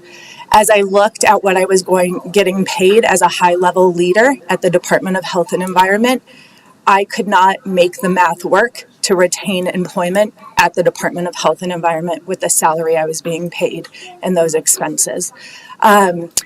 So we had to, as a family, make the difficult choice of what I was going to do, or my husband was going to do with our employment. Was I going to drop out of the workforce like those other 20 million women, or was I going to have to find another job where I could make enough money to actually pay to have my kids in childcare? So I left a job that I loved at the health department for a higher salary. So that I could pay for my kids to go to childcare and not have to leave the workforce and risk trying to re-enter years later with a gap in my resume. I am extremely privileged that I was able to find a position that made our finances work, a position that I also do love, and didn't have to drop out of the workforce. My mental health is also not great when I'm a stay-at-home mom. But I have that privilege, unlike many other families. Childcare and living in Larimer County is extremely expensive, and being a parent is hard. Not only are you trying to make ends meet with the cost of childcare, but there's turnover in classrooms. And my oldest always reverts back to having poop accidents whenever there's a new teacher in his classroom and we have to re-potty train. We went through 3 different nannies for our younger 2 because of cost of living and what we could afford and what they could afford. It is a difficult and challenging economy within childcare, and anything that the community can do to support families with young children to make their lives easier and make children thrive is the least we can do. Lastly, while I was at Larimer County, I did work with the Behavioral Health Initiative firsthand. So I've seen firsthand what a small sales tax can do to our community. It is night and day what is available now in behavioral health services for our community, and I only hope to see the same difference in the next couple of years with childcare. Thank you. Thank you, Kelsey. Thank you so much to our planned speakers. We also have a few public commenters, and then I will wrap us up. So I will invite all 4 of our public comments to come on up, and you guys can go in order. Aaron, do you want to go first? Okay. We welcome the little guy up here if he wants to come. You guys can come up with Mommy. Good job. Good morning, Commissioners. My name is Erin Ford, and I have been in the field of early education for 19 years. I worked at the CSU Early Childhood Center, known as the ECC, the laboratory school on the CSU campus, for 8 years, first as a mentor teacher and then as a director, until I took time to be home with these 2 twin toddlers who are here today. It's my professional and civic duty to be here in support of the proposed early childhood funding measure before you. The ECC has a 3-part mission to provide high-quality, developmentally appropriate early education, to provide hands-on training for CSU students in early education, and to promote diverse opportunities for research. And one of the core principles is to value children as current citizens in our community, who, along with their families, must be considered in all aspects of public life. As a director, one of my top priorities was to stabilize staffing. Hey, Wally, I'm not going to have you climb up, okay? I might need you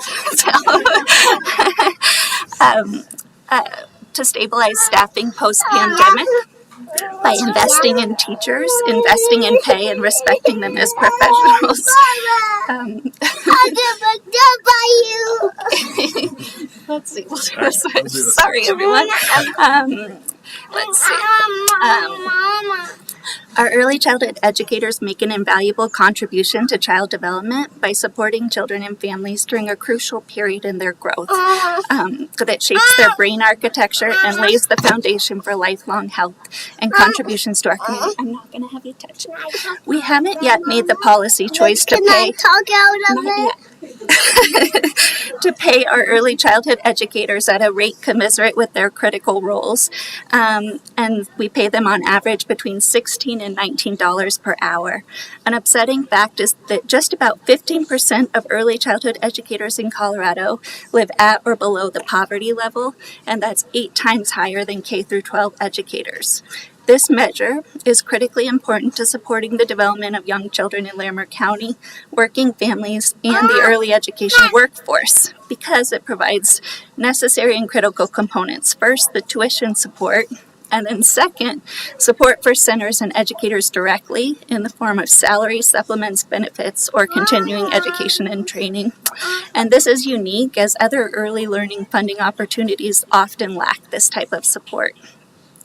By investing in our education workforce, we will make it more attractive and sustainable for current and future professionals, including the CSU students who train at the ECC. This pipeline is vital to the success of programs in our county. In short, these funds will benefit children and families by ensuring better qualified, more resourced, and more fairly compensated staff. And then as an early childhood professional and a parent of young children in Larimer County, I also want to emphasize that our young children are current citizens of this county who deserve access to consistent quality education, care, and support. And this measure is critical for their future. So I hope you will vote yes to refer the question to voters today. Thank you. Thank you. Good morning, Commissioners. I'm Brittany Johnston, owner and lead teacher at Rainbow Club Preschool, a home childcare located near CSU, where our mission is to improve lives of young children for the betterment of society. I'm pleased to be here in support of the proposed early childhood tax measure you're voting on today. I studied elementary education at the University of Alabama, got my master's of education at Vanderbilt University, focusing on diversity and urban studies, before later moving into early childhood education. I taught in Alabama, Seattle, and internationally in New Zealand, Beijing, and Bogota. During COVID, I somewhat begrudgingly returned to the United States due to certain climates that made it not so appealing to me. But knowing that the work we do here is so important, as when America coughs, the world gets a cold. So I'm so happy to land here. I had never really spent time in Colorado, and Larimer County and the state funding provided here has made my dream of opening a home childcare business a reality. Very emotional because this has really been life-changing. With the funds awarded, I was able to make property improvements, purchase high-quality learning materials, and build a fantastic library and school, hire another teacher to have a lower student-to-teacher ratio. I've just entered my 5th year of running Rainbow Club, and in that time, I've helped another person open their own home childcare business. I've employed 2 teachers supporting their career change into the field with the funding and unique pathways provided. And I've had the privilege to serve around 50 families, offering what I truly believe is an exceptional learning space thanks to the funding. Families express extreme gratitude to this, and I do too. I love what I do, from working with students, supporting young teachers, and really feeling like I'm fulfilling that mission. We work tirelessly night and day with students, teachers, and parents, feeding, cleaning, teaching, staying on top, as well as I can, of administrative work.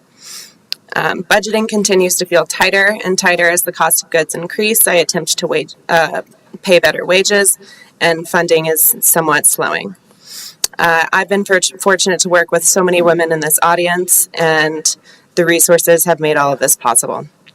Now it's about keeping the business going. Our sector is fragile, and new funding and resources ensure that small businesses like mine and other providers in the county can continue to serve the community in a high-quality way.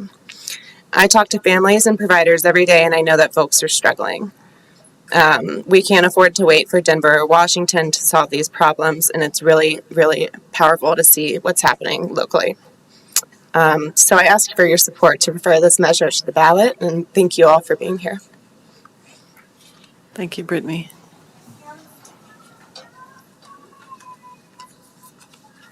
Hello. Thank you, Commissioners, for your leadership. My name is Christine Forster. I'm a resident of Loveland and a small business owner, and I'm here to talk about the proposal you're considering today. As a mother of 3 under 3, originally, they're now 6, 6, and 9, this is really something I'm passionate about, and I'm proud to be speaking on it. Prior to working for myself full time, I had a corporate job. It was not very family forward, but I loved what I did. I was climbing the corporate ladder. I made great money. My husband and I both loved working our jobs, but then we had kids close in age. We had to have them all in childcare at the same time if we wanted to keep our jobs. So we found a childcare center that we loved. We actually were spending about $5,000 a month for years to have our kids in quality childcare here in Larimer County. I needed my well-paying corporate job to afford childcare. I needed childcare to keep my job, and I had to keep that job. I couldn't just leave the workforce for 7 years and expect to return. It just wasn't an option with what I did. So we did it. And no one had told us before we had kids how expensive it was, how hard it was to get slots, let alone how far we'd have to drive to find a center that took infants, let alone twins, at the same time. Despite spending so much, driving so far for our childcare, we considered ourselves lucky to afford it, lucky to find a center that would take us.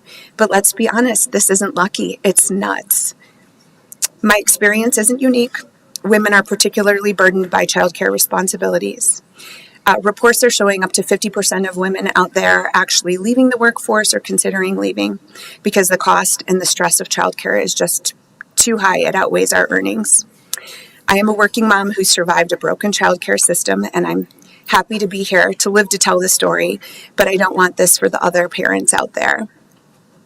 This could change everything for other moms. My business employs all women, most of them who are moms who are in this very same situation, and I want better for them. I want to provide more for them. The proposal before you today is an incredible opportunity to strengthen Larimer County, to strengthen our workforce, strengthen working women and local businesses like mine. I ask for your vote today and your strong support of this campaign. Thank you. Thank you, Christine. Board of Commissioners. My name is Joe Ziegler. I'm sorry that you're ending with me today. I'm here as a resident of Fort Collins, but also to offer my support for the early childhood tax measure that you'll be considering today. I'm the Early Care and Education Director of the El Nidito ECE program at the Family Center La Familia. I think it's important that we also remember that childcare is education. I mean, look at all these little ones here today that get to participate in the political process. I wish I would have been able to do that when I was that age, but they're able to do that because of high quality early learning experiences. So as I said, I'm the director of El Nidito. We've been around since the year 2000 at the Family Center La Familia. We serve about 55 to 60 children each day, and ranging from ages 6 weeks old to 5 years old. We try to do so in a way that's caring, culturally responsive, and that nurtures each child's individual development. Our funding is a mix of grants, private philanthropy, tuition, and tuition support programs such as the Colorado Child Care Assistance Program, or CCAP. As many in this room are well aware, it takes a lot to operate an early childhood program. It's very expensive, and funding is an ongoing concern. Regardless of socioeconomic background, most, if not all, of our families are faced with navigating the high cost of care combined with the overall high cost of living in our community. We at the Family Center are proud to offer and accept a variety of tuition supports such as CCAP, Early Head Start, the Larimer Child Care Fund, and our own sliding scale program. However, unfortunately, for many of those families that qualify for those supports, they're just not available. And for families who might not qualify for those supports, the cost of full-time care is a huge burden. We also employ a team of about 20 to 25 educators. And while we do our best to offer competitive wages for the industry, the reality is that it's a low-paying field. The relatively low wages combined with the high levels of stress that can come with the job result in regular turnover. And too often people just don't see early childhood as a viable career path. While I'm not sure that a single local measure can solve all of the challenges facing the early child care system, I am excited about this opportunity. I've been working in ECE for about 2 decades now. I've been director of El Nidito for about 11 years. And it may be difficult to tell from this prepared statement, but for as incredibly joyful and rewarding as it is to work with children and families, Many of my days are occupied by feelings of frustration and doubt as we navigate broken systems and an ongoing stream of challenges. For so long, we have known about and talked about these challenges, but now it feels like we might be taking some action. So, as someone who works in the field every day, it is very encouraging to see this move forward. What is proposed in this measure can go a long way to making early care and education more affordable and accessible for everyone. It's an important step forward toward sustainable action, and I'm pleased to support it. I also just want to recognize that I would not be where I am in this field without the support of the many brilliant women,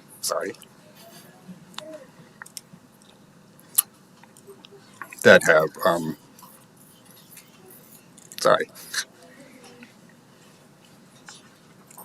supported and collaborated with me over the years. So I just want to thank you for the time and the opportunity. Thank you. Appreciate that, Joe. Big thank you to everyone that showed up today. There's a lot of folks in the audience. There was probably 25 to 30 other educators that wanted to come before they were aware that it was at 9 a.m. on a Tuesday. So they were unable to be here. But there's an enormous amount of community support for this measure. We are prepared as the Early Childhood Council. We've served our community for 28 years. If you want more information on the work that we've done and the proposal, there was a public work session on June 23rd that is available online that voters are able to review. We are prepared and honored to be an administrative partner in this work. We are committed to transparency, an annual audit to ensure that that transparency is available to our community, and really responsible distribution of the funding so that families and educators can feel the difference as soon as possible. Commissioners, grateful for you. Respectfully ask for your referral of this measure. Thank you. Thank you, Christina. Any questions for Christina? I do not have any questions. Okay. Any questions, Commissioner? I don't have any questions. I appreciate all the presentation and powerful statements, and we did have a work session on this where we were able to go into this in depth, and I think that's online. So I got most of my questions answered there, but thank you for the offer, Christina. Thank you. So do we want to make a motion? Do we want to deliberate beforehand? Do you want to talk about your feelings on this before we put the motion to? I think maybe we should deliberate before we make a motion. And I can start with that, Madam Chair, if you'd like. Oh, that'd be fine. Thank you, Commissioner. Thank you. First, thank you everyone for coming today, especially all the little ones. You guys have been so well behaved. Wave hi. Wow, you're all amazing, and you just made my whole day. You guys are beautiful, wonderful, and you are our future. So thank you. And Lance and Vanessa and Joy and Christina, Kelsey, it's so great to see you.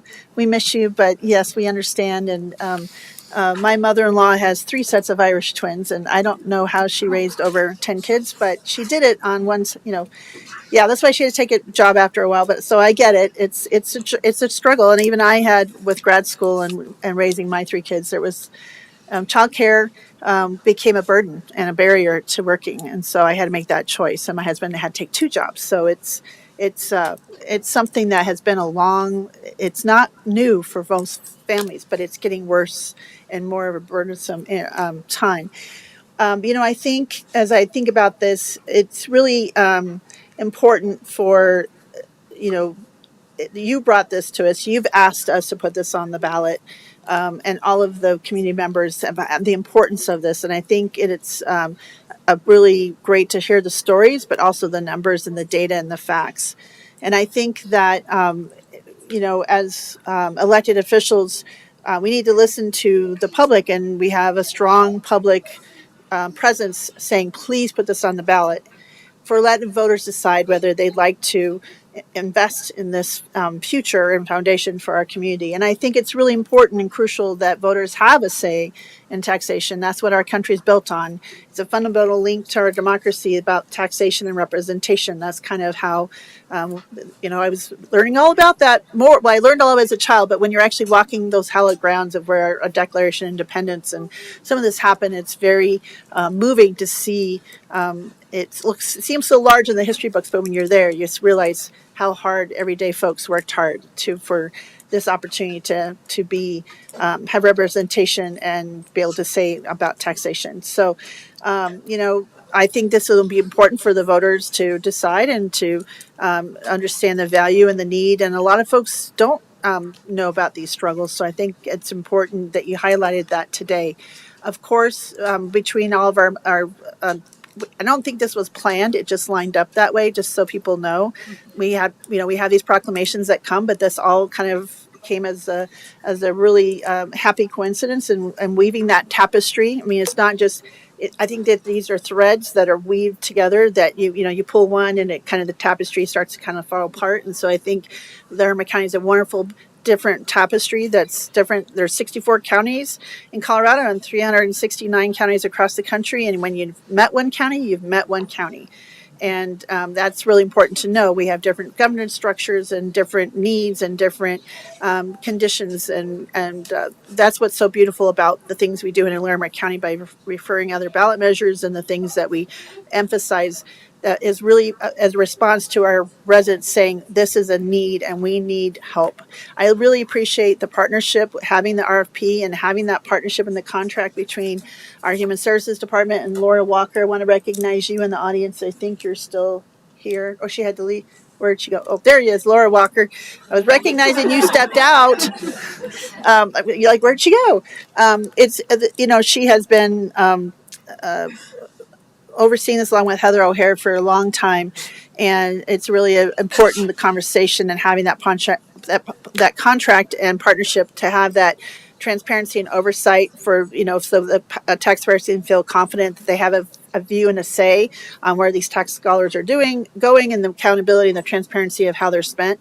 I think that's really important. I think we do that really well here in Larimer County, and I just wanted to say saying that I understand that childcare and good childcare is very, very important and critical for a child's development and well-being and behavioral health foundation, but also for the parents' economic and stability and well-being and and reducing stress, improving mental health for parents, and contributing to a stronger economy.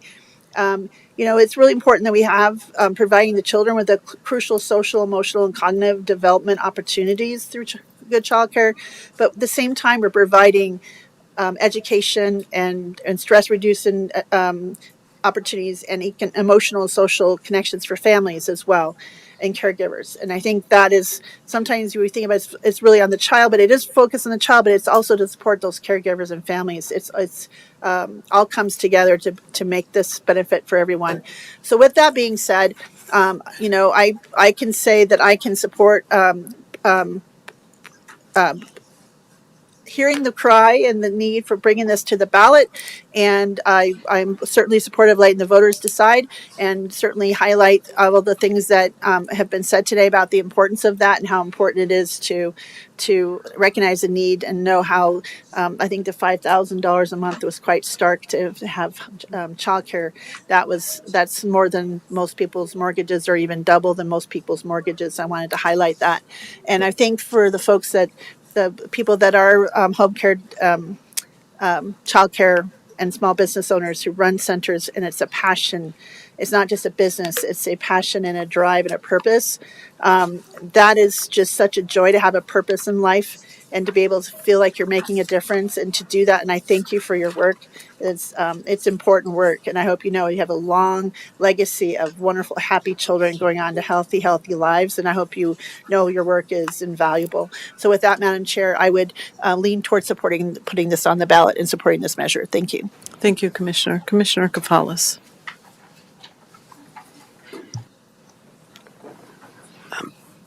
Thank you. First of all, I want to thank the children who are gathered here with us. Your presence is important. You've demonstrated pretty darn amazing patience. I'm losing my attention span, so I'm impressed that you are still with us in a good way. So thank you to the children for being here and for the folks in the I don't know if those are Teaching Tree T-shirts, but they're consistent. I think often we've learned that a traditional way, I think it comes from Maasai, When folks greet one another, they ask, you know, how are the children? And I would offer that many of the children are well, although many of the children are not as well. And I think that's something to keep in mind. I want to reaffirm the comment I think that Christina made earlier that this has been a process, 4 years perhaps or more. If you go back and do the research and all the work that's been done, the foundational work, the background work, I think there have been lessons learned, and I'm glad that we have clarified and strengthened the relationship between the county, which our primary role will be serve as fiscal stewards of the funds. Should the voters approve this, I appreciate all the people in our finance department, the lawyer types who made sure that all the details in the resolution are correct. So that's important for folks to be aware. Um, Looking at the main components of what this kind of investment will be. One is that it'll increase the wages of folks who do this work. I've been around a bit, and I've always wondered why is it that the people who do the most important work that any of us could imagine get paid the least. So that's where some of these dollars will go. It's been said time and time again, especially if you have infants and toddlers, and I think it's the third provision in the resolution that talks about 3,000 spaces for 0 to kids at birth to 2 years old, infants, and then 2 to 5, another 3,000 spaces if we had more resources to invest. But the cost of, I think, goodness gracious, Kelsey or someone said, 3 kids or $5,000 a month. It seems to me that we should be sharing that cost and that responsibility so that young families can be saving money so the kids have some choices post-secondary, whether it's college or something else. And as I understand it, it is like a college tuition oftentimes, paying for childcare and early childhood education. Certainly improving quality and improving our early childhood system. I'm glad that there was someone who provides home-based care. I'm glad that we have all the amazing centers like the Teaching Tree and La Familia El Nidito. I'm still anxious to come and read stories to the children, and we've talked about that for years, but we can't seem to figure out the scheduling. And I'm also grateful that I think we'll be able to support another piece of that system, that human infrastructure, and that is what's referred to as friends, family, and neighbors network. We have an 8-year-old, and we're very privileged that we can help out the parents a great deal with after school, and not every family has that ability.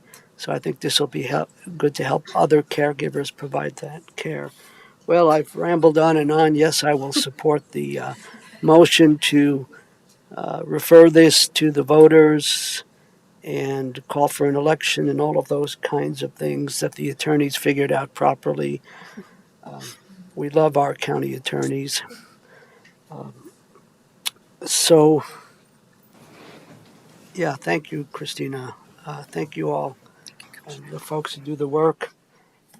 This is a partnership, and there's a little bit of work ahead. I'm sure you're aware of that, to try to make the case for why this is indeed a good investment to help our economy, to help families, to help children, to create more opportunities to do story time. So that's all. I'm sorry. I rambled on a bit. No, that's fine. Thank you, Commissioner. So I'm going to try not to get emotional because, I think about when I started out my career as an elected official 10 years ago, and I was one woman in a body of seven that when we talked about childcare, it was summarily dismissed as being a woman's issue. And since then, with the help of the chamber, doing some work and all of you doing so much hard work, people do understand why this is important. So there's an economic reason. There's a reason that supports women and families and children most of all. So I am thrilled that we're at this place where we can actually address this issue that's been festering and a problem for a very long time. And I'll just share, I did some back of the envelope math here while folks were talking. And when I was a single mom in 1991, I made $7.50 an hour at the Stone Lion bookstore in town. I was also a college student. My daycare before I got CCAP cost me $110 a week. Now, that sounds like not a lot right now, but for somebody making $7.50 an hour, that was over a third of what I made. So I supplemented some of that with some of the student loans that I got, and consequently graduated with a great deal of debt to make sure that I got through college. But when I did get on CCAP and learned about CCAP, I did not pay $110 a week. And I would not have graduated without access to childcare. I would not have the career I have without access to childcare. And I would not feel comfortable as a mom without access to high quality childcare, because one of the scariest moments in your life is when you hand your little one to a stranger. And I'm seeing a lot of moms nodding their heads. And those strangers became your friends and they became your child's teachers. But the first time you do that, that's just not a comfortable thing. But you have to do it, and you do it, and like I said, those people become very important people in your lives. And so I never had to make a decision where I had to put my children in less than high quality childcare, and I'm so grateful for that. But I know that there's people that just can't afford it, and so they might have other little ones watching kiddos.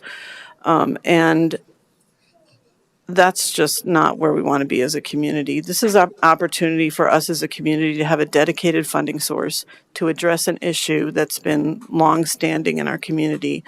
It's a commitment to our children and to our families and to each other that we actually care about each other. I am 100% in support of putting this on the ballot. I thank God that it's finally got to a place where we're doing that.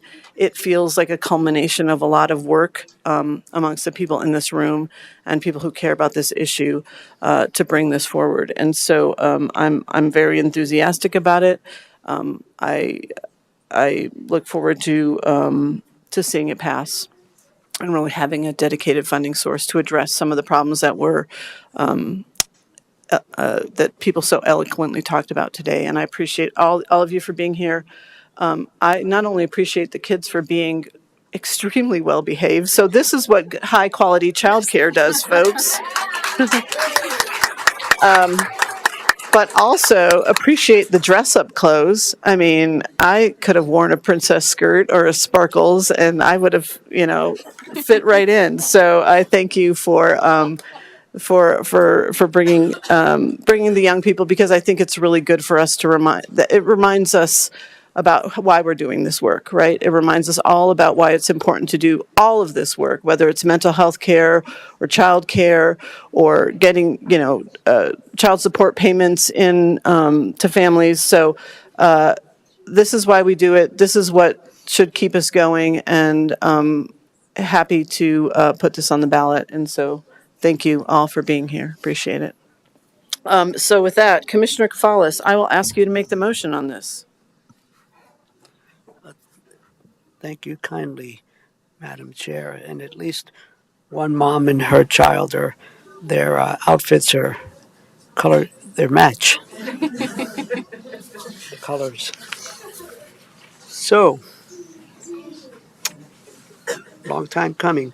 I move to approve the resolution describing a proposal for a 0.25% countywide sales and use tax to address the shortage, high cost, and quality of early childhood and child care programs for families in Larimer County, referring a ballot issue to the 2025 coordinated election ballot for the approval of such proposal and calling for an election.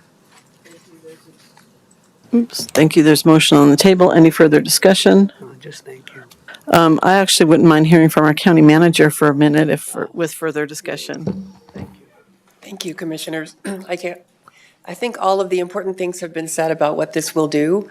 But I want folks to remember that because the funding comes to the county and Early Childhood Council has been hired as the contractor to manage these funds, the auditing processes, all of the checks and balances that the county uses for our funds are in place. We've made that really clear to everyone. And so I want to thank the Human Services Department, Vanessa and Heather O'Hare, for their partnership as we work through these contracts. But that is what this is. And so there are very clear services that are outlined that these funds will be used to provide. So we've talked about them generally, but that is available if any of the voters out there would like to take a look. Thank you, Lorinda. Appreciate that. All right, there's a motion on the table. All in favor say aye. Aye. Aye. That motion passes 3-0.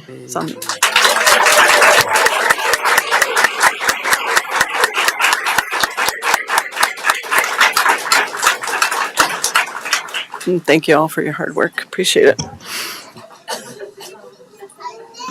I think there was a suggestion for a photograph. Oh, a photograph. Heck yeah. Let's do it. We'll stop for a photograph. Thank you so much.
All right, we are back, and we're actually just back to adjourn. We are going to forego our county manager update and our commissioner activity reports. We've had a long meeting and a lot of exciting things that we've discussed this morning, so we're going to call it a day, and we'll see you next week. Larimer County, take care.